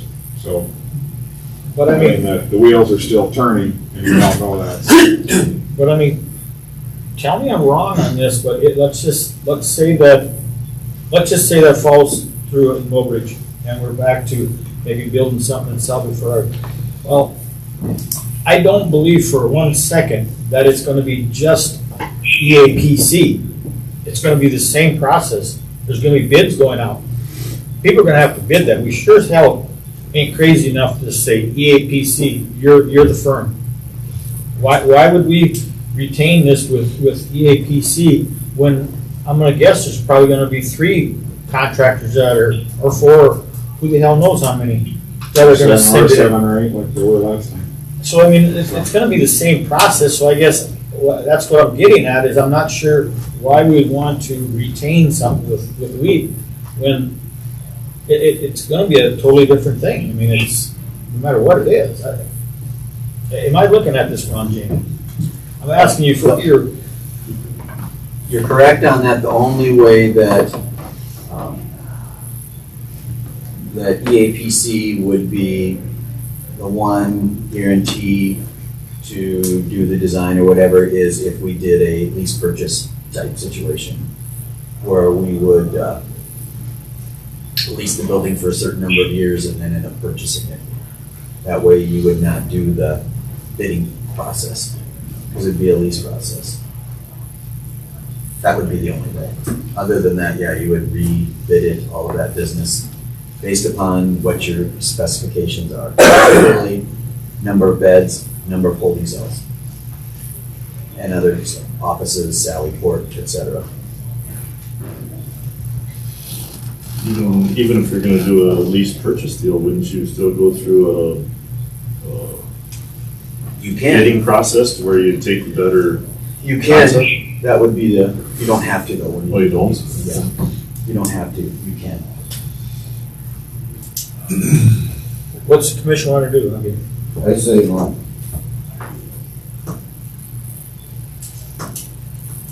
I guess that's my feeling on the thing right now until we get an idea from the regional board, what's happening there. well, it's on here for a motion. I mean, then that's how it should be followed through. You can call for a motion. Well, I'd request a motion to retain Leap Cheer with EAPC to work further with the project. I'd take a motion for that. I would so move. Okay, I got a motion on the floor. I need a second.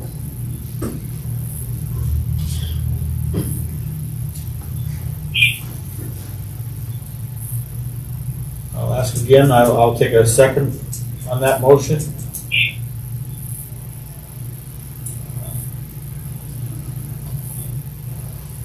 I'll ask one more time, a second on that motion. Motion failed.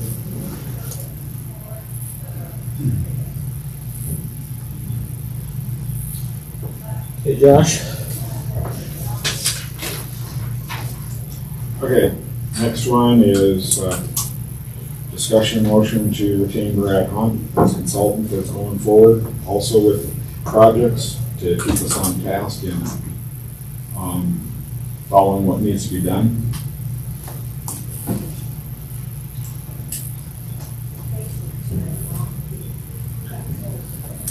I think a consultant is good to have, whatever project it is.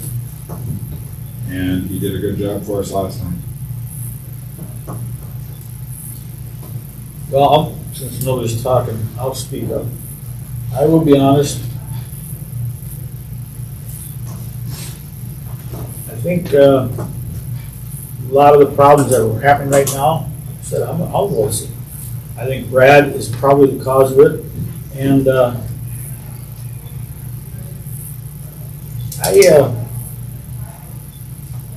I think Brad had an agenda when he was here. I would thoroughly disagree. He done exactly what we asked him to do.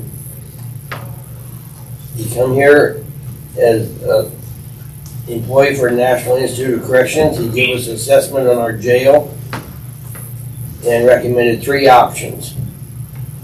And we asked him to explore those 3 options and report to us what. He didn't tell us what to do. He gave us the facts of what he found, and we made the decision to pursue a new jail.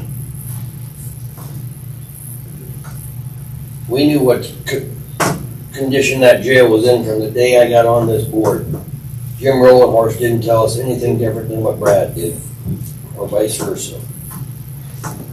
I think we need somebody like Brad, no matter whether we go with our own or this regional jail, to look out for our best interests, because not one of us in this room knows the requirements for jail. Well, then I'll disagree with you again a little bit on that, Jim, because I know exactly what Brad Hunt said. Right? I don't know if he said it to you guys right, but I know what he said right to my face. That I can guarantee you. And he accomplished exactly what he said. So, I'm not going to beat around the bush about it. I am not. You can have the motion. I will vote against it. I think you can go back and watch on the tape. He'll tell you the 3 options that he recommended. I didn't say he didn't give the 3 options, but he didn't give the 4th one that he said he was going to do, that he got accomplished. I disagree. My point is this, we agreed to be a part of the regional jail concept. Why are we trying to, why don't we let the regional jail decide what's gonna happen next, instead of us trying to come up with all these things on our own? Wasn't that part of why we joined this regional jail concept in the first place? And I guarantee you, if we didn't want it, these other 5 counties would not be a part of it either. now that we have this formed and we're going on, why are we bringing up all this stuff from our past to try to reinvent the wheel? Let the jail, this new jail board, try to fix everything. All this should be decided by this regional jail board, not by us. I think the residents of this county should have someone looking out for their best interest. We do, there's That's- 3 of us on the That's, jail board. and not a one of you guys know any of the recommendations or whatever you would call it for a jail, the requirements. The federal requirements for a jail. If the regional jail board decides they want to go with Brad Hum, then that's fine. Let the regional jail board decide that, not us. You want to call for a motion, Mr. Chairman? Yes, I will. I will call for a motion to retain Brad Hump as consultant to work for the project at a rate of $100 per hour plus travel and per diem. I so move. Okay, I got a motion on the floor. I need a second.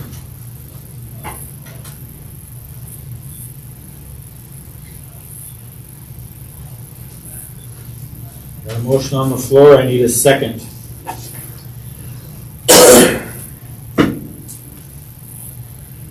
I will ask one more time for a motion for a second. Hearing none, motion failed.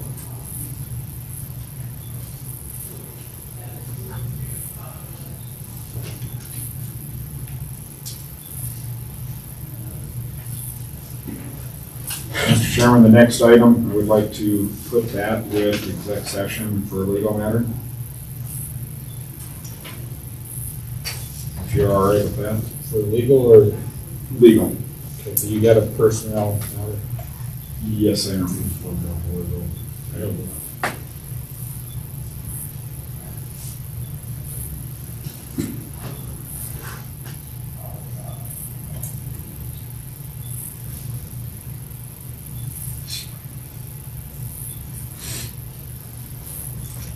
Okay, then do you want to go to the executive session Yes. regarding personnel matter? Legal. You want to go down to the legal one now? Correct. Okay, take a motion. Go into executive session per SBCL 1-25-2, 3 regarding a legal matter. I take a motion for that. I so move. Okay, I got a motion on the floor. I need a second. I'll second it. Okay, got a second. Any more discussion on that? Hearing none, roll call. Hogard. Yes. Schlomer. Yes. Hauk. Yes. Martin. Yes.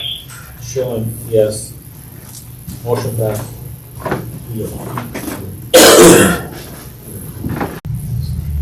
Okay. I'll call the meeting back to order. Come out of executive session at 11:16.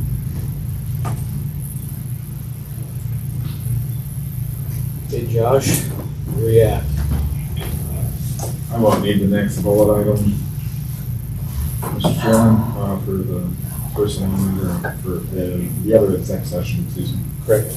And then I'll move on to the next item, discussion and motion to approve transfer of team and set numbers. Number and reduction in jail staff employees by the 30th of October. Add a little bit to add to that, staff, if I may. I talked to the auditor's office, and if we do it for the 30th of October, their insurance is done on the 31st of October. I guess I've had employees approach me that they would like it for November 1st, so it carries through the month for them. Or if you do it for the 30th, entertain the idea of carrying it through the end of November. Is the only thing I have to add to it.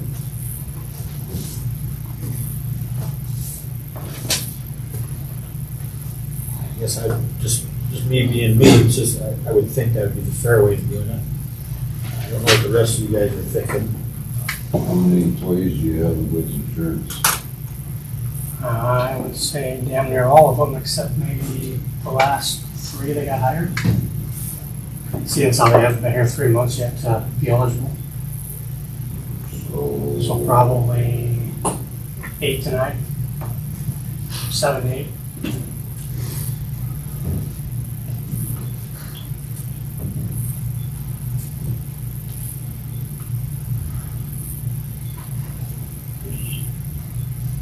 What are you thinking, Jim? Kevin's But- thinking. Sorry, the reduction would not be all of them though. From what you guys had previously discussed.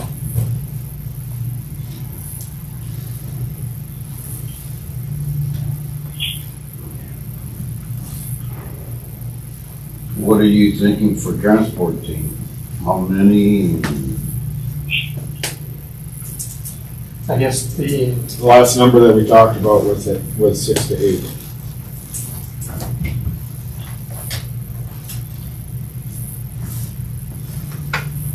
And if we do end up having to do a holding facility, we have those people in place to also, help staff it.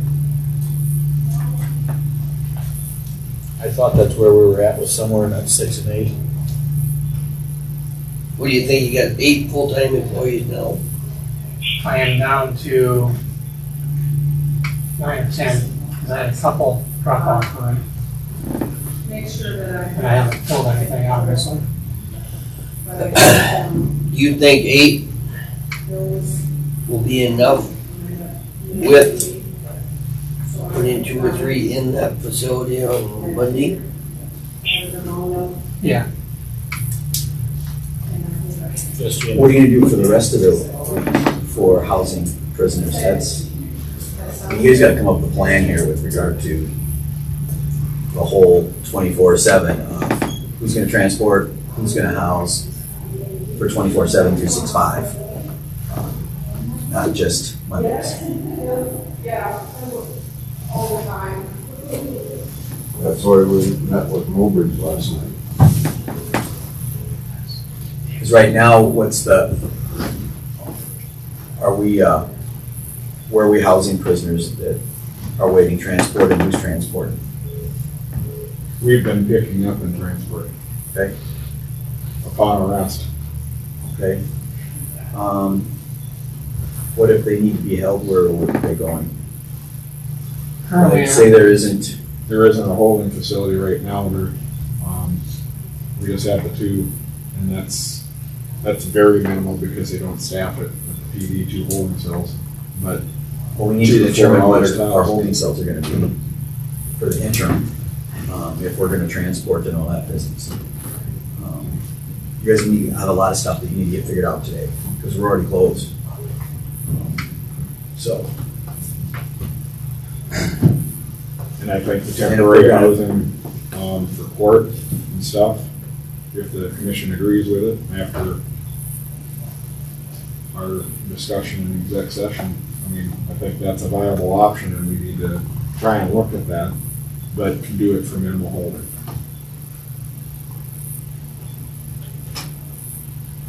Short duration. so what do we wanna do for the interim until further notice who is transporting and how we're doing it and all that business? We talked to Mobridge last night to see if they'd be interested in, the agreement we had before with them, of them doing the transports. Reason being,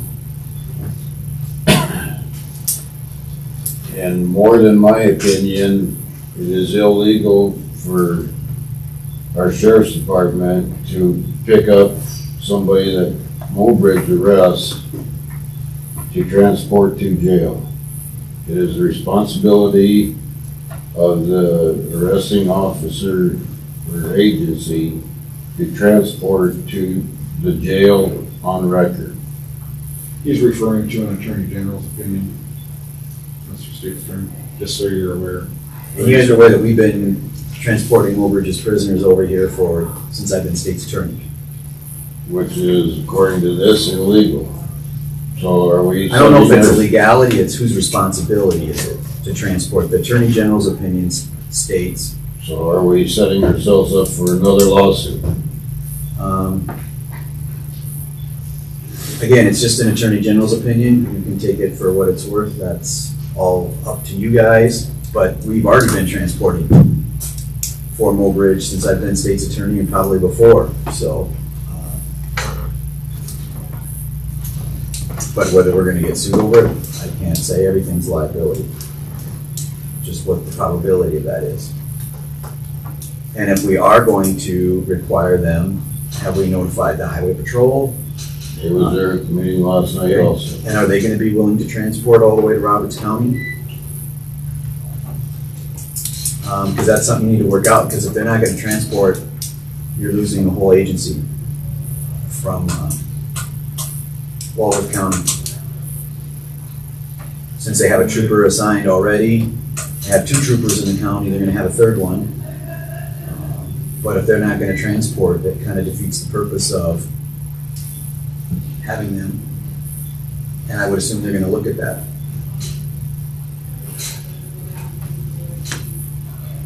There's no question, we gotta get something figured out.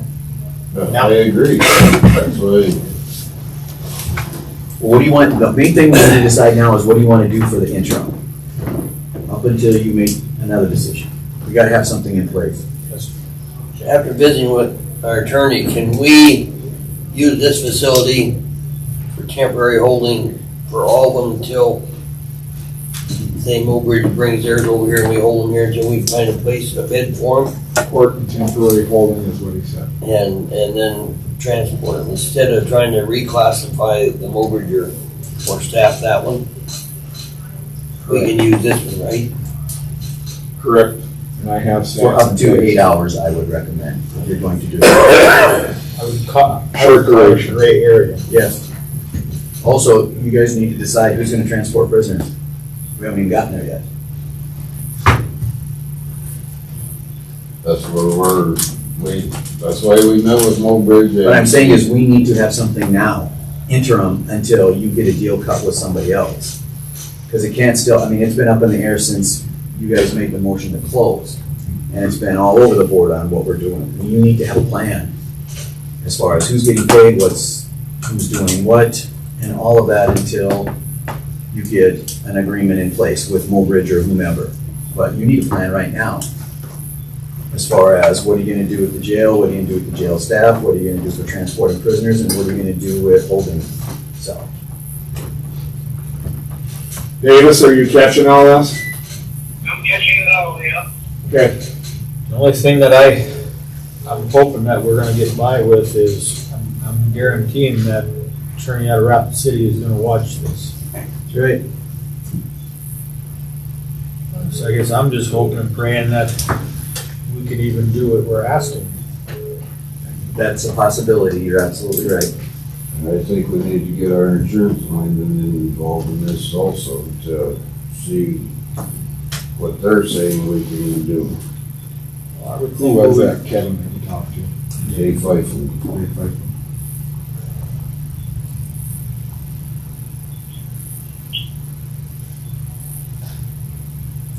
But we gotta get the, Right now, you're gonna have employees that are no longer gonna be employees as of what date? Yeah, that I asked. What are they doing now? They Keep are them busy. transporting and doing inventory in jail. So the inventory should be done here pretty quick. Very quick. Correct, So then it's just transporting. yes. And if it's decided that we can't transport other agencies, it's just basically going and getting them and picking them up for court. And medical. And- Emergency committals. And mental if it so happens to be. Also, if you do have, I know Josh had mentioned that if we have a mental health or a person that has too high of a blood alcohol for the other jail to accept, or the jail won't accept due to physical, mental, or emotional, or drug or alcohol addiction issues. Right now, it's supposed to be the hospital is going to house them. Hospital wants 24-hour guard, so we're gonna have to address all that issue. Because if that comes up tomorrow, that's how we get sued, you guys, is by not having a plan in place. And right now, we're in limbo on all of this, other than the fact that we know that the jail's closed. That's why today I asked Josh to put all this stuff on there. We need to get some temporary plans in place and staff to deal with it if necessary, because you're losing your staff, except for the sheriff's office, in roughly 10 days. I got a question, Josh, Justin. What does it take to be on that transport team? I mean, do they gotta be taught different stuff? What all do they gotta be? I guess, to me, that's very important on how people are gonna be. I mean, they were gonna put on that transport team. Right now, the new ones, you know, we doubled up today because there's a new one going, a new CO, and we have to go get two from Sisseton. So, they're on the road right now. Now, maybe it's a dumb question, but I mean, can you have two of them in there at once or not? There gotta be one in each car. No, you can do. Just ask. Okay. No, you can't. Unless there's an issue for why they Besides are the juvenile. in that position. One other thing that, not to be the bearer of bad news, but what are we doing about prisoners who get released from these county jails in other counties? Are they on their own? Or have we made the other counties aware that they're going to be on their own? Or is that part of our agreement? Or, that's another issue that's gonna pop up. Yes, Josh. Right now, I've treated it how we've treated it, here locally. They're required to pick them up if they cannot secure a ride. That's what I've told these entities, and that's a verbal agreement. So these are two probationers that family could not get over there to pick them up. So then, that we're picking them up today because they're getting released. And I'll be honest, I'll just attest for that, what Josh just said, because I know when they get released in town here, I know somebody that's, I'm betting on it, that she more than likely always feeds them people, which she doesn't care for them always to be out there. But we do, Mention no names, but I'm not just to saying. interrupt, but we do, that's why we need to come up with some of these answers as far as, because these all cost money and all cost time, and we need to figure out what we're actually going to do. Because the initial decision to close a jail was abrupt because we had to make an abrupt decision. Now we need to make plans with regard to all of these issues and make sure that we have them covered temporarily until we know what the final agreement's gonna be. But we have a lot of stuff that we need to get answers What to. is your guys' plan of what you got set in, what's your plan?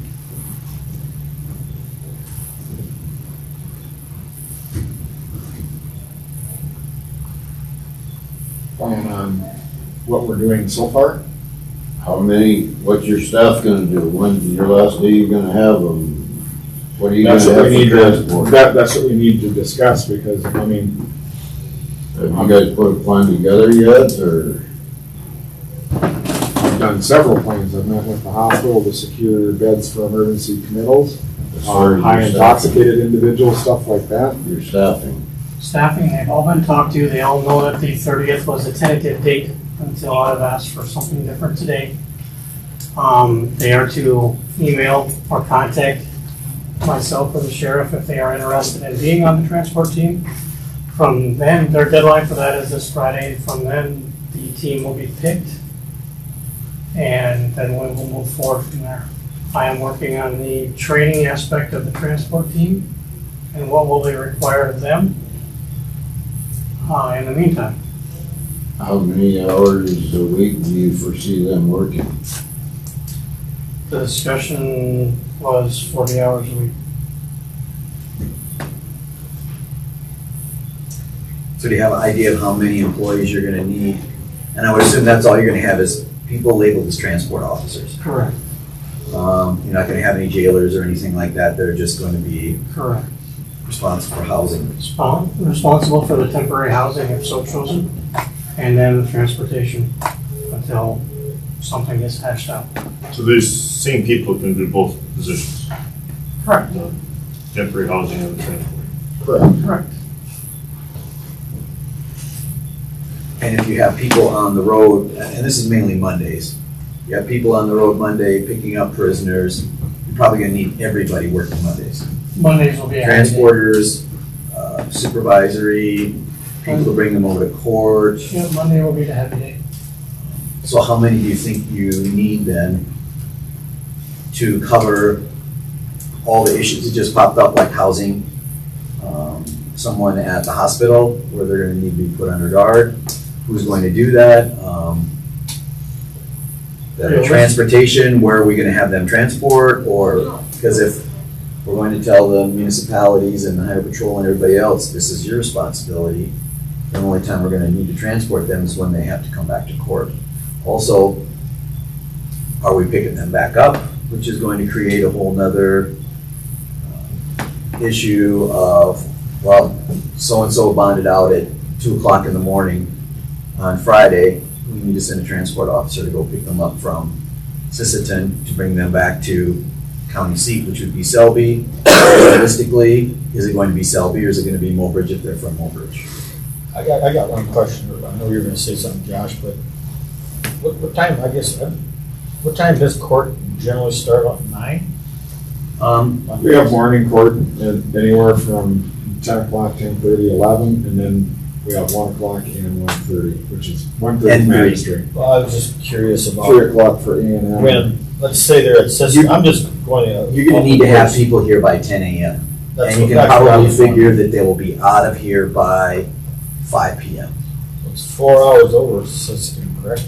3 hours and 20 minutes. One way. Oh, that's great. So I'm just saying, by the time then people get there and come back, what time they got to leave in the morning, what I'm getting at. Pretty freaking early. It'll be more than a 12-hour day for that individual, so that's something else. You're gonna have to, I mean, your Mondays are gonna be, everybody's gonna be working, no matter, and you may need part-time people to deal with it, because are you gonna then put somebody on the road more than 8 hours a day or 10 hours a day if they're transporting? Because if a transporter has to drive all the way over to Sisseton to pick someone up, they're gonna have to leave here by 6. Say that person has court at 10:30, and you're not planning on bringing them back until the rest of the others. I know this is jumping a little bit, but I think it all goes together, but now, no matter what happens there with Mobridge, that's in limbo about if they're gonna transport or not. But I mean, was that totally when that whole deal that was being made up, was that transporting and bringing back? They were gonna do the whole ball. We don't know that, but I'm just saying, let's just say that they don't do that, that they would transport their prisoners there, we'd still need to go get them. So I mean, what I'm getting at is, so what are we gonna do? Look at a van or a little bus or some damn thing? I mean, I know this is all. That's next in line. Right? Well, I know, but I think it all has to do with all the discussion on this, all this. So to me, it all should be just together. And I got some stuff for that if you want to look at it now while you're talking about the whole picture. So now, like there, I'm just gonna say, what do you got? Say it's a 10-passenger bus. So what do you got to do? Have 2 guards in there, 1 driver and 1 other? Yep. Or how does that have to work? Just like that. And are you gonna transport males and females together? I would assume no. I don't know. Not in large numbers, well. The vans or buses, or whatever you want to call them, there's a little bit of both in there. Range from $3,000 to $53,000, and have to be equipped on the inside yet with relatively secure coverings over the windows, a partition between the driver, so that stupid stuff don't happen. But I mean, I'm just curious. Here on the chat, whether it be light chat or handcuff. Now, I suppose this van, whichever it is, has to come for handicap those folks. Potentially. Some of those are equipped with I'm that. just asking.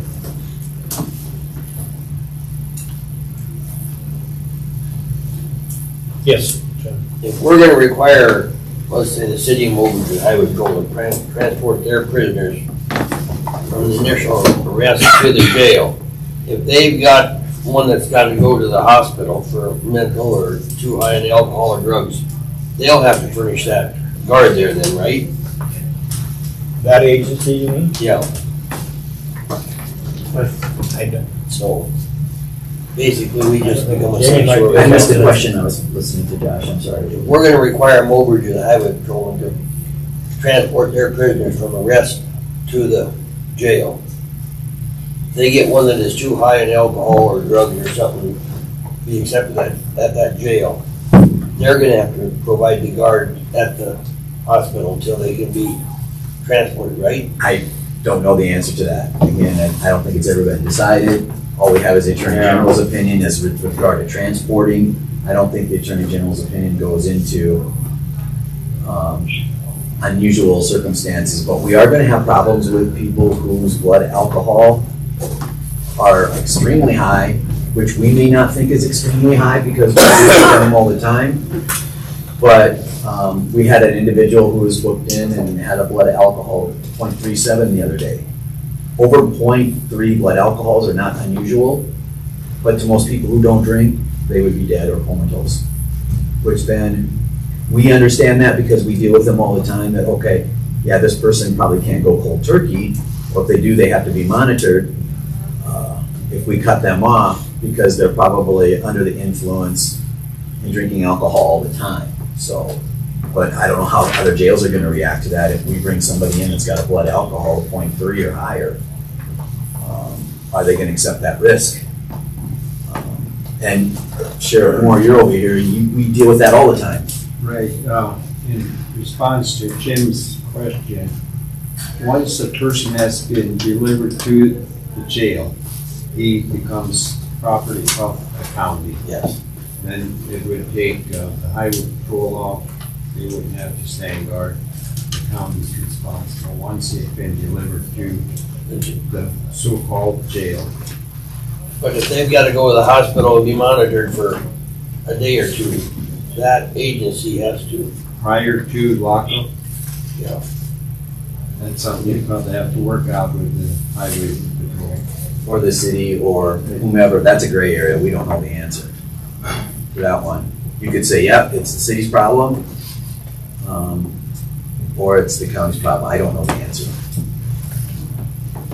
And all those transport options you guys are looking through are under 16 passengers, so there's no CDL required. And I go through that process as well.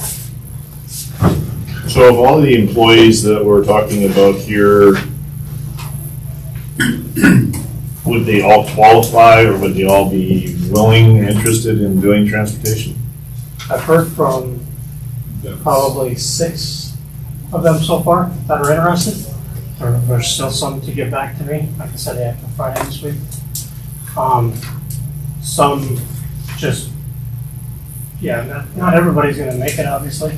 Okay, another question, would all of the employees that you've got, would you classify them as capable of transportation?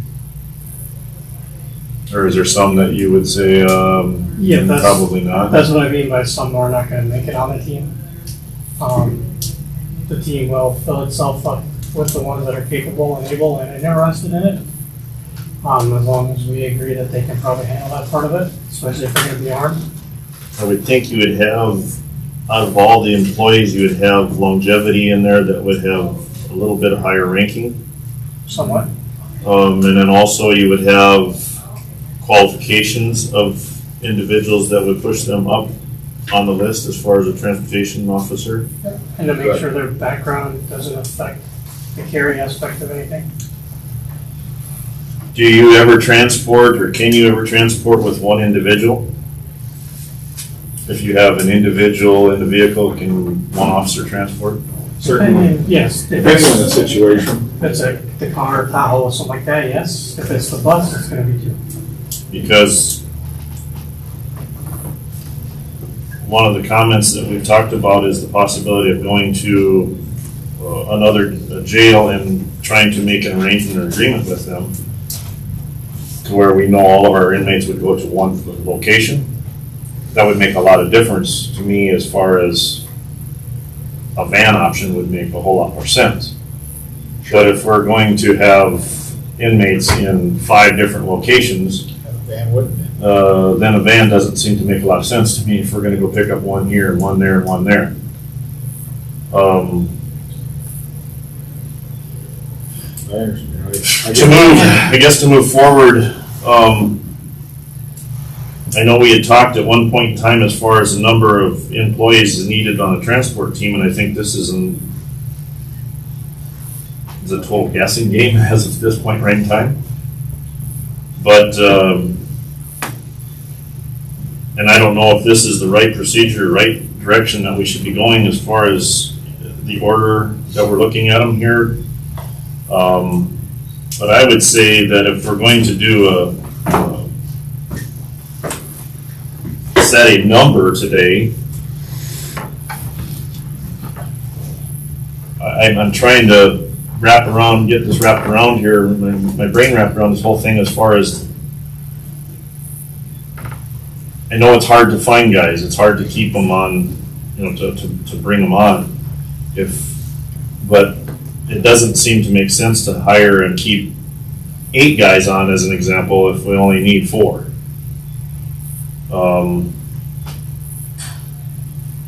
Knowing what we've talked about now with the housing and the ability to use this as just a temporary deal for jail, for court days and everything else, you're probably going to have, on those days, you're going to have, if you've got 6 guys, you're going to have, all 6 guys are going to be here that day, probably. Whether they're in transport or sitting over here. But the same people that are transporting could actually sit in there with the jailers. If I'm taking this right, but. So I guess to move forward, and I don't know if this is the right number, but I'm gonna lean towards the lower end of your 6 to 8 and go to the 6 and make a motion that we retain 6 employees for the transport team. My thought with that is if you do that, I would like to try and retain a couple of part-time employees just in case I need to have some additional help.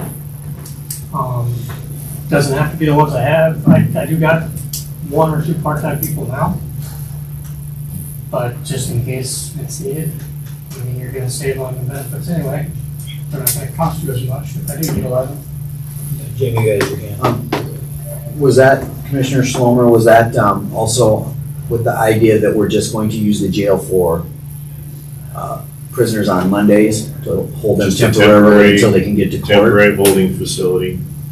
Okay, and then also, what are we doing about, are we still transporting prisoners as of right now for all the arrests to and from jail? That's what I've been doing. I would like to see an answer from our insurance alignment.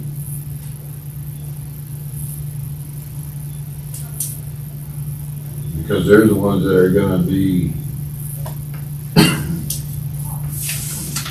they're gonna be the ones to say, Yeah, call Josh, find out. Josh, you were gonna ask something. Just to keep in mind, vacations and sick leave off that 6. That's why I threw it part-time. That's all. What was that, Justin? That's why I threw in the part-time coming in all. So the plan is how many? I just said 6, and I guess I have no problem with the part-time idea. In that 6, you were gonna be included in that 6? I believe so. That's his choice.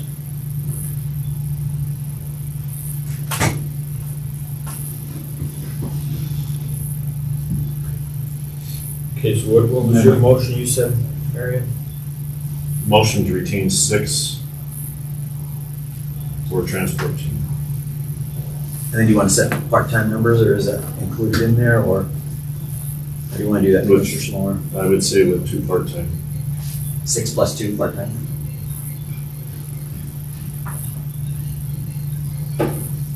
Okay, we got a motion on the floor. I need a second. I'll second. Okay, wow. Okay, got a second on the floor. Any other discussion? Is there a date where that's gonna happen, like we talked about, or is that separate? Well, I think we gotta act on all this stuff now. Am I correct? Let's get the number of people that we're going to have working for the county after the 30th of October. Get that set, you gotta set the salary, and they will just continue to carry on. Then we'll come back and address what you wanna do with the, healthcare issue for that last month as a separate issue. Okay, we got a motion and a second. Any other discussion? Hearing none, roll call. Hogard. Yes.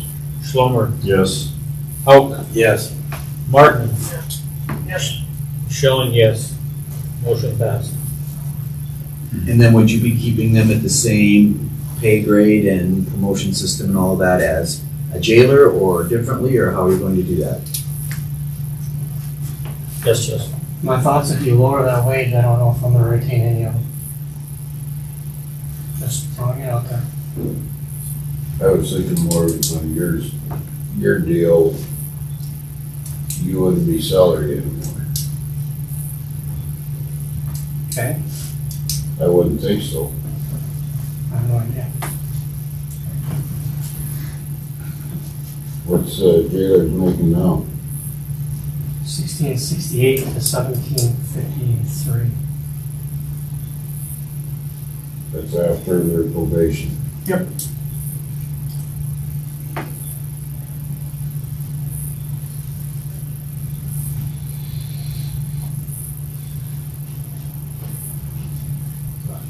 Yes, I would probably think that the salary's probably gonna stay where it's at.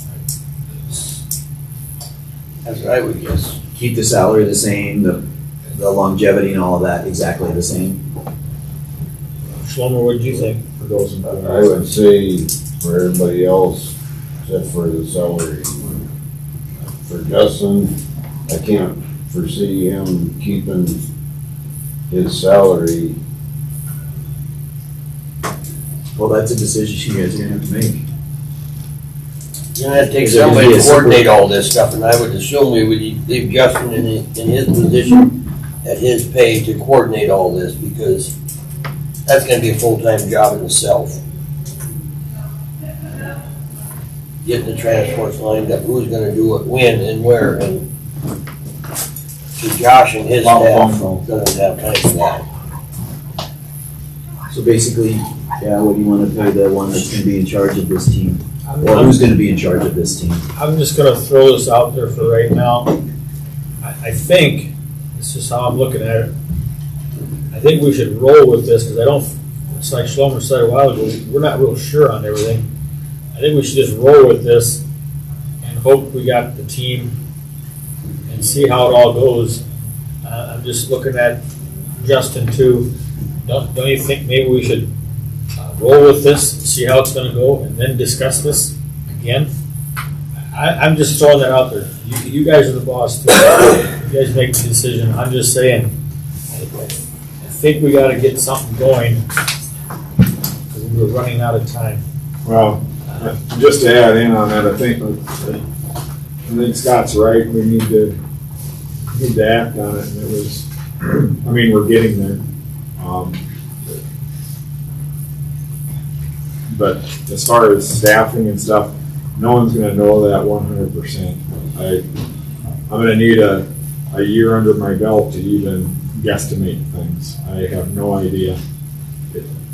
Your medicals, your pendulum swings either way, so. Because right now, you already voted on the 6+2 part-time, right? Correct. Okay. That's done. So now, are you going to have someone in charge of that group, or whose responsibility is that going to be? And are you gonna pay that person any differently? That's the next decision. Well, that's what I was getting at, is we're all new to this. So I think we already got the 6 and the 2. Don't you think we should just see how it works? Justin isn't in on that. We're guessing he's gonna be doing transport too. But can still see where Jim's talking about getting this all together. I think we should run with it that way, and then a month down the line, 2 months, see how this is going, and then make a decision on how a guy wants to do it. Exactly. It's just a thought. I don't. Well, I think my original thought and process on the sixth transport was basically to move forward and get off of point A here. But the idea was this is basically a temporary thing to kind of get an idea of how this is all going to work to solve the problem that we got at our hand right now. We don't have any ideas who's going to transport or anything. So my thinking on this was let's keep 6 of them. We got our transport group set up, and I agree that at this point in time, leave Justin where we at right now until we get this thing figured out. And once the transport thing, if this becomes a permanent deal, this is what we're going to do, then we can go in and set up that pay scale or however we want to do it. So your plan would be then is to 6 people, keep Justin on for the time being at his salary, just keep him labeled as jail administrator, until we get a plan in place that's more than what we've got right now. He would be one of those 6. One of those 6. Okay. Correct. He is one of those 6. So So Justin everyone would keep their same wage? Yes. Okay, good. And then until we get this under our belt so we know what's going on and have a little bit of a feel for how this is going to work, then we can set up a new pay scale or however we want to look at that as a transportation service. Okay. I think that's a good start. We're gonna house here, on Temporarily. Mondays. Up to 8 hours. What do we wanna do with, Short holdovers for. short holdovers and things like that? What are we going to do right now? Use Mobridge, that's the resting agency's problem, or? You're supposed to have an answer November 10th. I'd like to leave it as is right now, Mr. Chairman. I guess that's my opinion. I mean, it's, if we do short holdover and they get them over here, I mean, let's use the transport that I have in place until we hear otherwise. I think we got to run with that for the time being. November 10th, that's still. I think there's enough up in the air yet with the possibility of trying to get another facility to agree to a contract where we're going to be able to get all our inmates there. Well, that would be good. If we could do that, that eliminates and changes a lot of the thought process that I have as far as the number of transport people, and or the type of transport vehicle we need.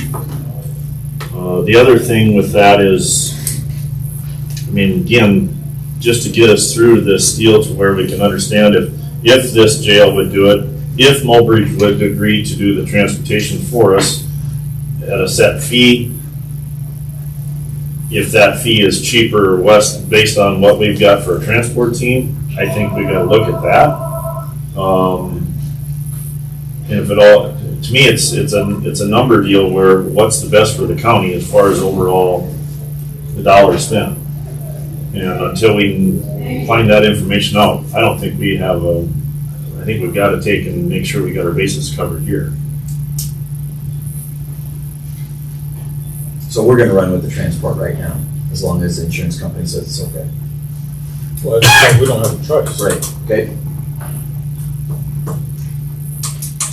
We've Unless we make more than looked, house them all at his place. I think we still do have a choice. You need to see the sign, maybe. Depends who's responsible for taking them to jail. Okay, but we don't have that at this second. Good. That could be that could be a decision from our public insurance one. And we'll know soon. I mean, Josh can call right after, or within a few hours, and we'll know if But that's I a mean, for the non-issue. time being, I mean, we I would got assume- to do something, okay? I would assume it's not gonna be a problem since we've been doing it for 8 years. And longer. Probably from the beginning of. Have we actually transported Mulbridge arrests from Mulbridge before to the jail in Selby? Several times.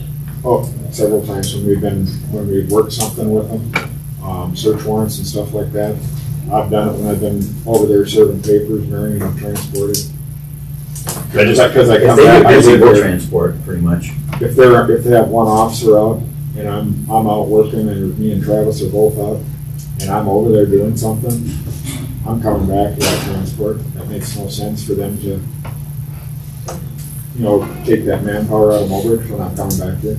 So I mean, that's where a lot of that comes into play.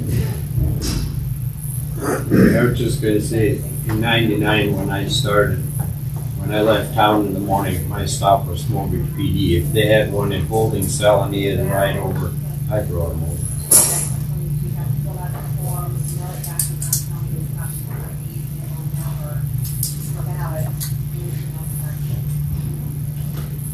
I would just like to see it in writing from our insurance lineman, of which way we can go. That's why I brought this whole thing up in the first place, was to see if we can do transports that we brought up for the regional jail concept. And I was told, no, we can't. Well, I would guess you're gonna find that out. But we should have it in writing. If they're gonna protect us on it, I would like to see it in writing. So we have it on record here. Well, I mean, I wholly understand that. I mean, one of you two gonna be in contact with him? All in the day. Yeah, somebody should be, I guess. I'll call here today.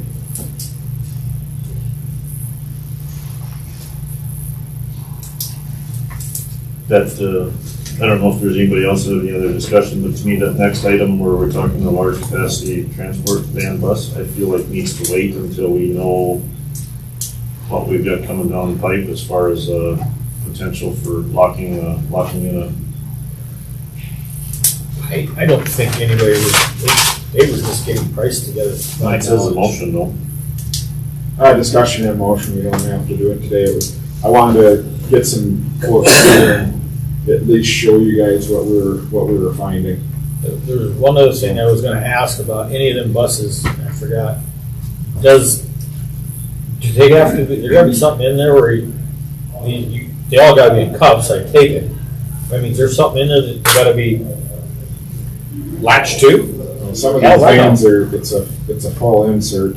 It's hard to explain, but some of them they outfit them for that detention and security portion of it. I mean, I was just curious. I mean, I'm not even gonna ride one unless I just go for a joyride. Sure, they're only gonna be with everything. I'm just asking a question. I mean, they gotta be chained to the bottom of the seat or some dang thing. I don't know. It'll all have to be in policy. We're gonna have to determine a policy on all of this, get it in. Every writing. agency does it different. Yeah. We gotta come up with how we wanna do it and what works best for us. Some they're chained right to the floor in there. Some just do the normal restraints that we do right now, handcuff, belly chains, and leg shackles. Yeah, but what I'm getting at is nobody around here has ever transported 14 people at once, so that's why Nope. I'm asking that. Nope, and we haven't either. That's why I've talked to Pennington County and stuff.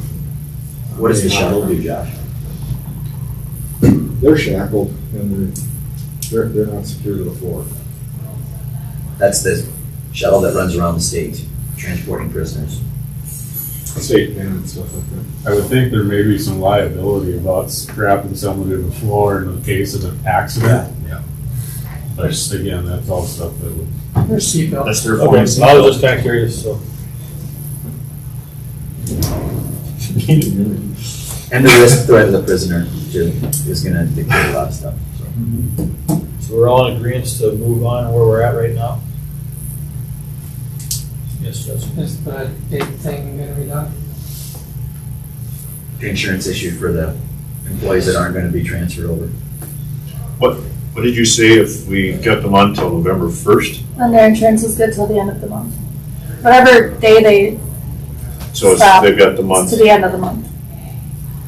Well, I guess my personal feeling is that they should, we should keep that on till it gives them at least a month of insurance. Those that have been on there, if they're not gonna be part of that team, they've got at least a month of insurance. So they got some time to find Yes, other. because it was a pretty rapid decision on the last deal. So are they not gonna be done as employees till the first? We have to keep them on. Yeah, that's what I would say. If that, They'll have to work a day after the first of the month, or an hour, I don't really care what it is, honestly, but in order to keep them on, would you agree, Jamie? 'Cause we can't just pay for their insurance. Well, if we have a drop dead date of this is when they'll no longer be employees, I think we might be covered then. It may not have to have them actually work because your shift may fall where you're not on that last day or whatever. So, Well, the first is on a Sunday anyhow. I can just go the second. Can't you? yeah, I so, mean, if they don't have to physically work that day, then we'll just mark it as the second and then we'll just pay their insurance. those that are not part of that transport team would be effective up through ending on November 2nd.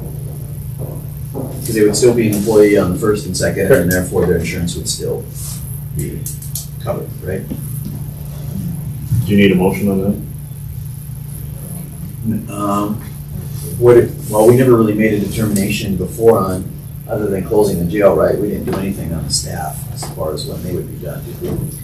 Well, we had discussion and motion to approve transfer team and set number and reduction of jail staff / employees by the 30th of October, but I don't think the motion included the 30th of October. I was Yeah, I did. in here. So I would do a motion then to continue their employment status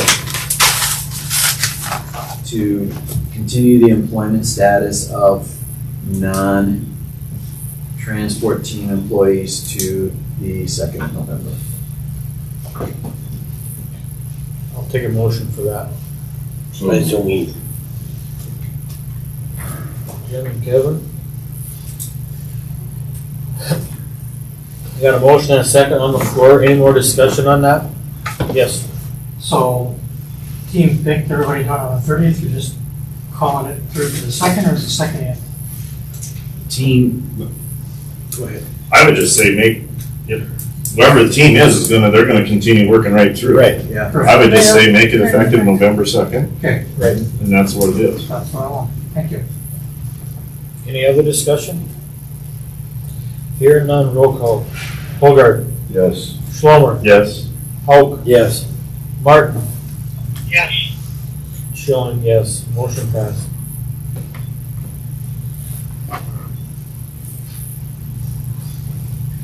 Okay, next item,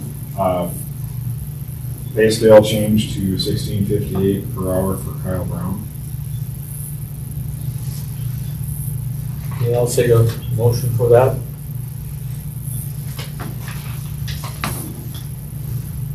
I so move. Okay, got a motion on the floor. I need a second. I'll second it. Okay, got a second. Any more discussion on that? Yes. Date? I need a date for when we're officially changing the wage. Be effective the 7th. But we already paid through the 10th. Okay, so we'll I thought we talked about doing the beginning of the pay period, which would be the 12th. okay. Or for you guys, the The 11th. The 11th. 11th. Okay. Any more discussion on that? Here none. Bogart, Yes. Schlomer, Yes. Hauk, Yes. Martin, Yes. Schilling, yes. Motion passed.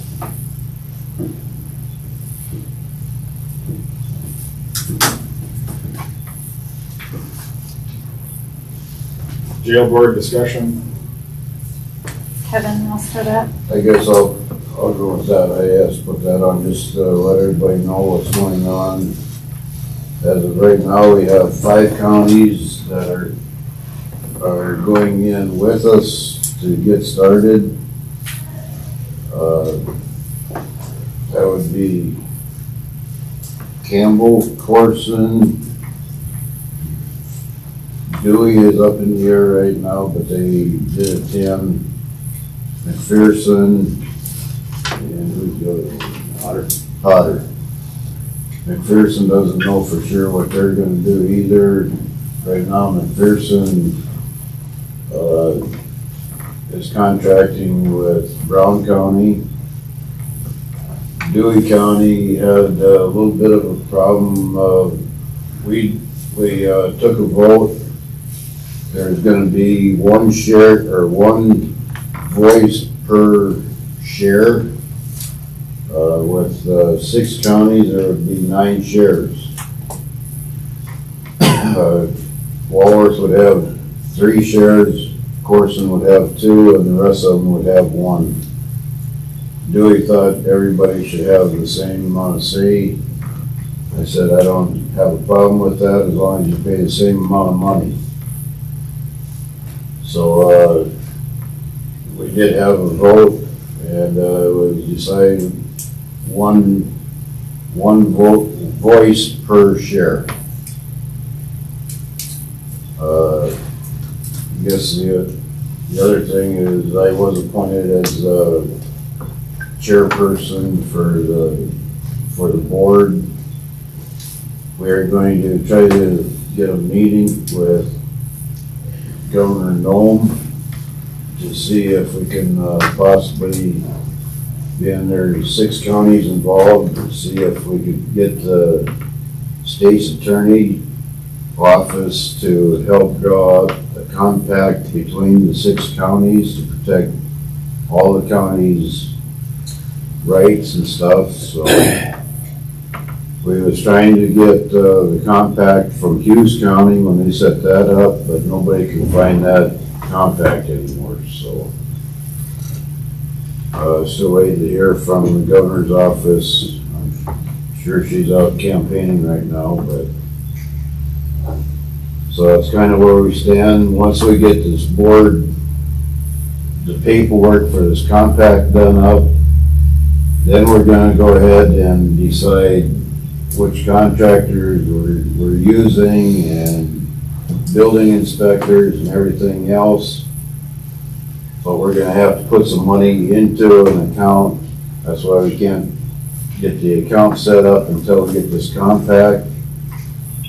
So every county's gonna probably end up having to put in $3,000 to $5,000 to start with. Just get a bank account set up so we can start moving forward with all these other things. So that's kind of where we stand now. What did we decide? The next one's gonna be the 12th, November 12th.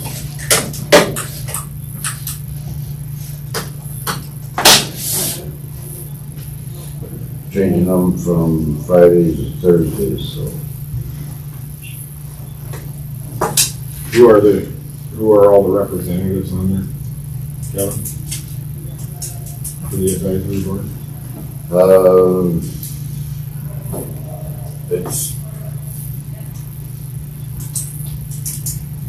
I guess we should probably decide that here. Instead of just,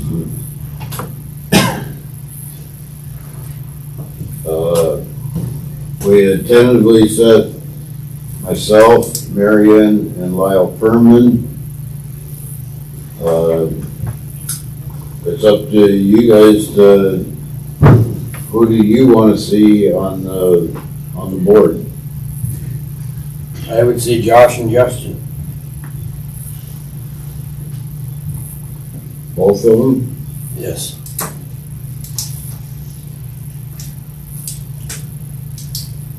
Can I ask why? They have a very good idea how to operate a jail, what needs to be done on a day-to-day basis.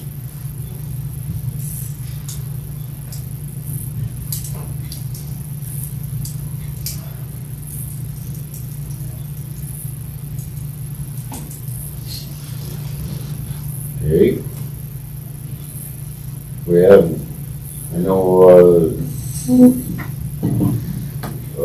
2 of the other counties have sheriffs on the board already. Have they ever operated a jail? I cannot tell you the answer to that. I would bet they've never operated one to the extent ours is. One, Keith has, Carson County has. Actually, there's gonna be 3 other ones on there. Kurt's on there, and Dave's on there also. Yeah, those two have never had a jail. Carson County had one. So, Quite a few years ago. I don't think Keith ever operated a jail. They had it closed already when I started in '99.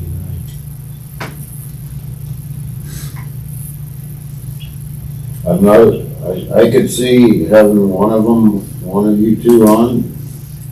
If Justin is a transport officer,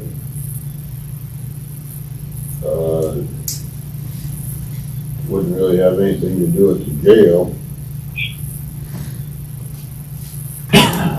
But, I guess I would think that Josh probably would be. okay, One or the other. I don't think you need both. I can see one, I don't think we need both.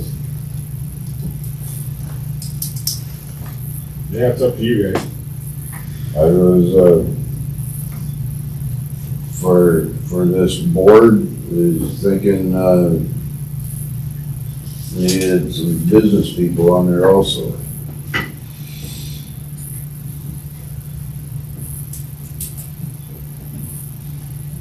Lyle Berman said that he would be on there from one of them. He's a business person, he was on the jail board before. I thought Marion would be an excellent one to be on there, being he's a business person. So we can only have 3. I mean, I don't, it doesn't make any difference to me. I agreed to serve on it. I know I think Lyle would be really good on there, just because of his business background and he'd been involved in it before.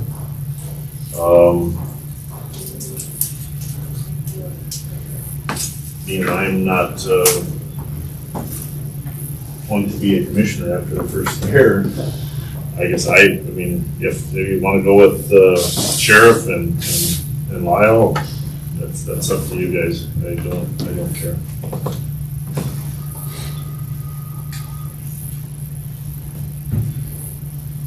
Davis? I guess the believe the sheriff should be there.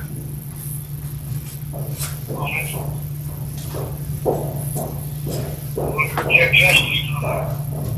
Justin. You would have heard if Justin was on there, And the sheriff. and the sheriff.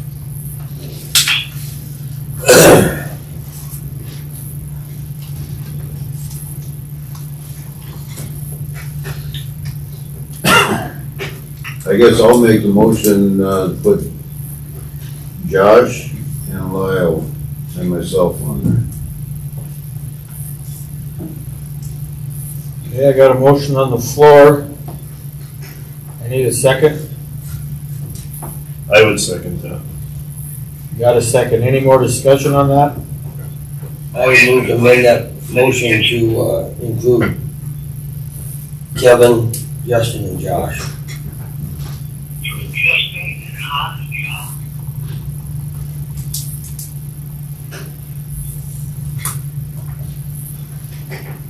Okay, now.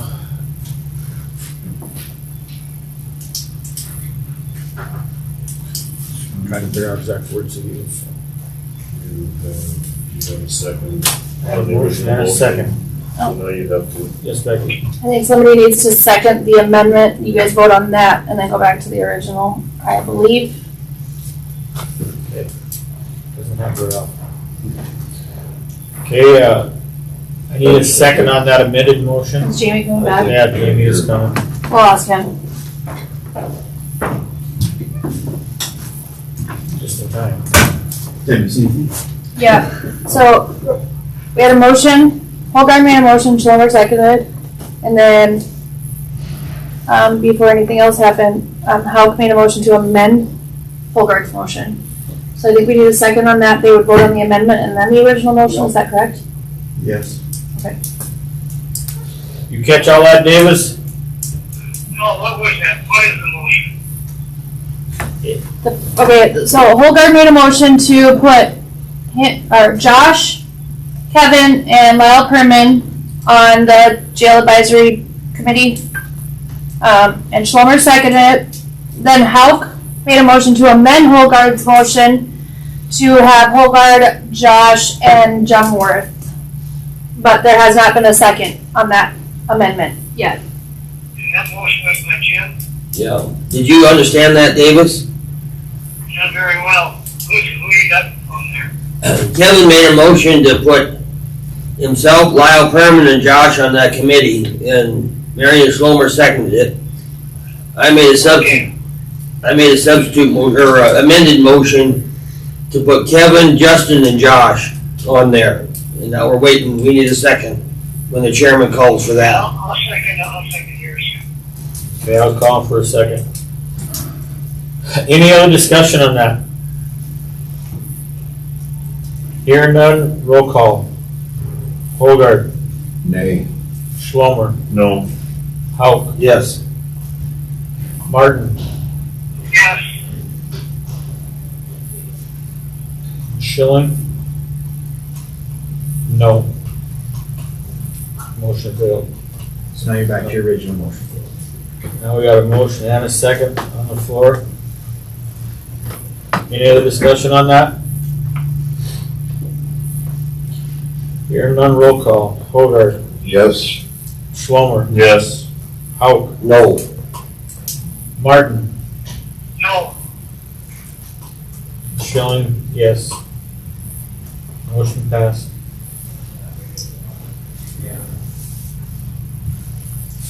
Anything else, Josh?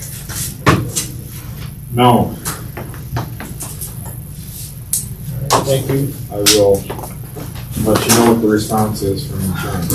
Okay. I'll send everybody an email and do what I need to for you, because everybody will get an answer. Okay. All right, full business. Jamie, I was just gonna ask, you heard anything more about the culvert issue? Not lately, not until, we just got a new COVID one that extends all trials out past the first of the year, I believe. Okay. You want me to read your resolution for you? Or? Yes? Yeah. Yeah. Okay. They used to always have me read before, that's what I was like. That's you want fine to- with me. Give me just a second. I think it was 2013, wasn't it? Actually, I have it right here.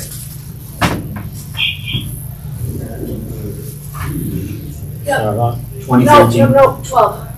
13 was the burn ban, so 2020-12. Resolution number 20-12, resolution number 20-12, granting Web Water Development Association Incorporated, South Dakota nonprofit corporation, a countywide authorization for the purpose of continued repair and maintenance of pipelines and related appurtenances and construction and maintenance of new pipeline and related appurtenances for the Walworth County portion of the Web Water Development Association water system. This resolution was adopted according to SDCL Chapter 31-26, and in particular SDCL 31-26-24 and 31-26-25 by the Walworth County Board of County Commissioners at a regular meeting which was held in the Commissioners' Room in the Walworth County Courthouse in Selby, South Dakota on, which would be today's date, 2020.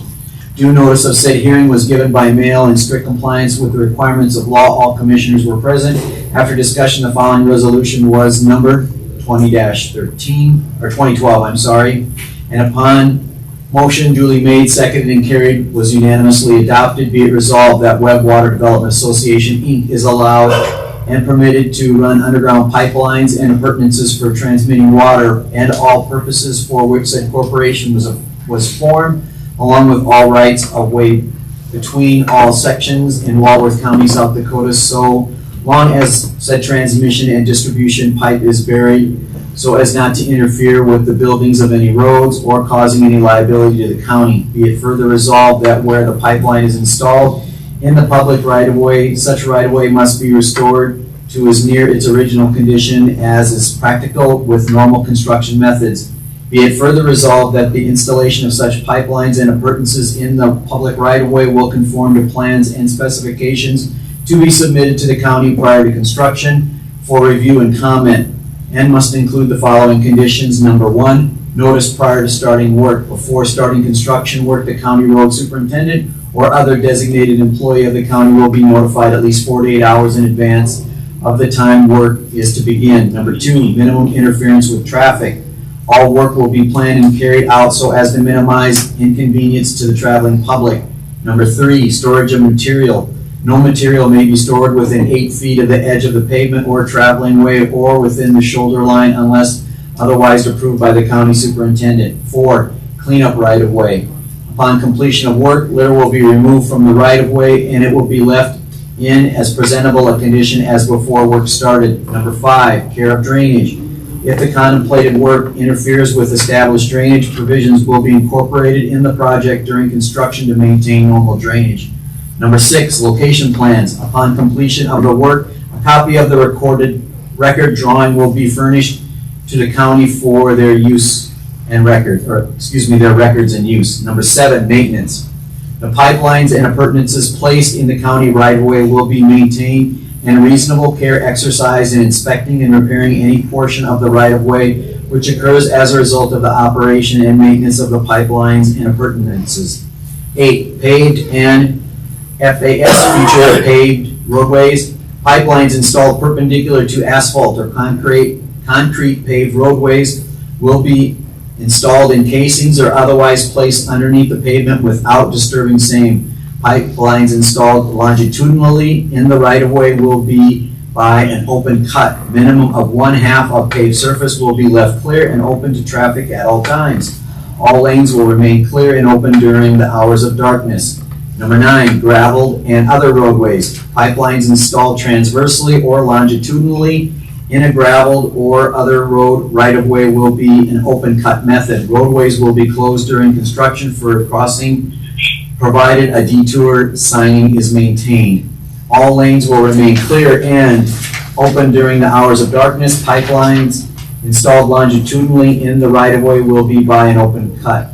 Depth of pipelines. Pipelines will be, number 10, depth of pipelines. Pipelines will be placed to a depth of cover consistent with design standards for water pipelines in the area. Where additional pipeline coverage is necessary to accommodate future roadways, vertical and horizontal roadway design clearances, the county will so advise Web Water at the time of county review of the need for change in pipeline cover, and then adopted would be this 20th day of October 2020. I'd make a motion to approve resolution 20-12. Okay, I got a motion on the floor, I need a second. I'll second it. Okay, I got a second. Any more discussion? I don't know, there's just so many little gray areas there in my books that when to put the dirt that they dig out, that's in my mind, and it just, part of me in this says that looks like they're gonna put the dirt out on the road, and then the next line it says that they're not going to. That's the confusing. I think what they clarified in their conference call this morning is that they don't intend to do that, and if they do, it will not impede the flow of traffic, at least on one way, if they do happen to be on there. Well, the only way they can do it is if they get permission from the county superintendent. Well, that's how I take it. Yeah. Correct. The only thing that I think was confusing on that was, I think section 8 in one paved road, where it says minimum of 1/2 of the paved surfacing will be left clear and open to traffic at all times, which I took that as safety issues. Where they're working on that side of the road, that lane closest to them would be closed and they have that. But they verbally said that there would be nothing placed on the road without approval approval of the superintendent. Any other discussion on that? Hearing none, roll call. Hogart, Yes. Schloman, Yes. Hauk, Yes. Martin, Yes. Join. Yes. Motion passed. Any other old business? New business? Guess I have two things in new business. One is, I thought we was going to decide something on the employee handbook today. I know we didn't get to it. Everything going You got so on. much time today. Yes, Becky? Well, if you're gonna do something with the employee handbook, don't you, you said somebody has some stuff written up to change? Yeah. Shouldn't that be sent out to everybody before we even discuss it at a meeting? See, we kind of agreed back in January on the changes we were gonna do then about comp time and Right. overtime and all that kind of stuff, and Deb had it wrote up. And we were waiting to look at that and then approve it, Yeah. because I think we're kind of all in agreement then, and we haven't. done Maybe she anything. says send it out to everyone. Pretty sure Just it's to refresh COVID and all everybody. that, it's just behind on everything. I think you're right. But it's not on our agenda today, anyway. It hasn't been forgotten about, yes, Becky? Are we, in the meantime, gonna follow the governor for holiday? Because, I don't know, did you get the email? I think I forwarded it to you guys. That's what our handbook says. So we will be closed the 24th and 25th. And then for Thanksgiving, the 26th and 27th. That's what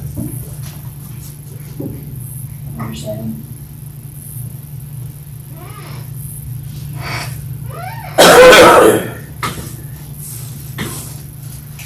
What days are you saying? She gave the day after Thanksgiving, and then she gave Thursday, The day before Christmas. day before Christmas. You got 2 3-day work weeks in there.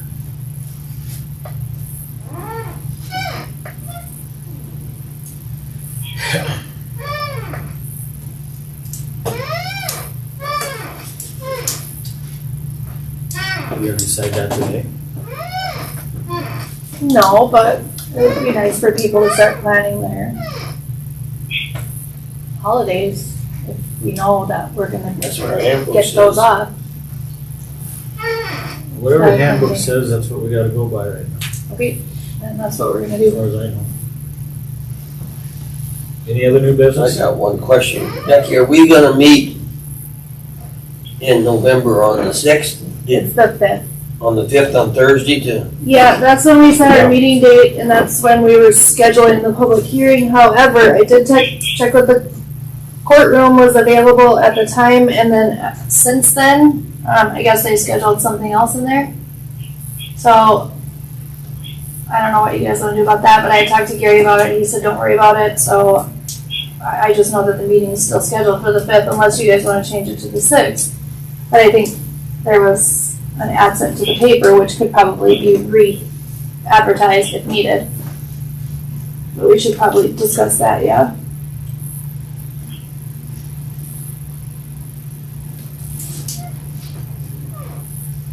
It has to be, the meeting has to be, of course, after Tuesday because of the election, but that week.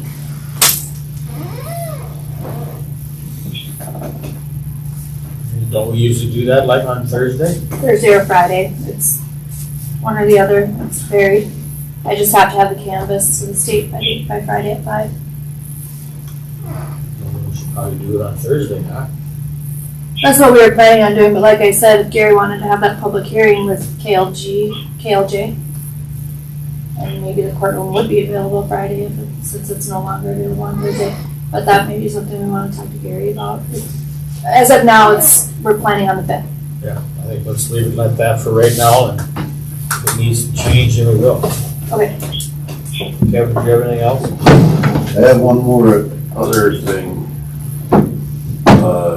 I guess I don't know why, but I cannot get our state's attorney to talk to me about issues. I called and he just talked to Josh. I I never did get an answer. That's right, I'm not gonna get in the middle of these jail issues, plus whenever I do give you advice, you don't follow it anyhow, so why should I communicate with you? Okay, so when I call you on a question, you're not gonna, Especially no whenever, matter what it is, you're not gonna talk. I'm not saying that, but I'm not gonna get in the middle of a feud between you and Josh, and That's what- plus, when I give you advice, you don't follow it anyhow. That's where we got involved in all this with the Public Alliance in the first place, so. Like I said, you don't follow my discretion anyhow, so. To get. I'm not gonna get in the middle of you and Josh's feud, I'm not gonna sit there. It wasn't a feud, it was asking for the new jail. You asked me for a statute, there wasn't a statute, it's a Attorney General's opinion. That's all I needed to know. And I'm not gonna get in the middle of that argument between you and Josh, because that's exactly This what it had is. nothing to do with me and Josh when I called you and asked you. This had a question for a procedure for the new jail that was brought up at our jail board meeting that day. It had nothing to do with Josh until after you went straight to Josh and ran to him and said, hey, Kevin's asking questions. That's It right. had nothing to I'm not do gonna with get in the Josh middle at of that point. Say what you gotta say, you can do what you wanna do, Okay, it's totally up I'm to just you. gonna ask the chairman, what do we have to do that I can get an answer from the state's attorney? Go through you to get anything done, or is he there not to help the commission? Oh, he's there to help. Well, I can't get an answer. Submit it in writing then. And I'll make the determination. For final rejection, That's right. okay? That's all I needed to know. We have no legal counsel for state's attorney on my behalf.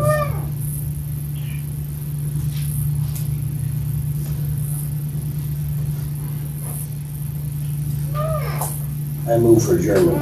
I guess, that's between you two, I guess.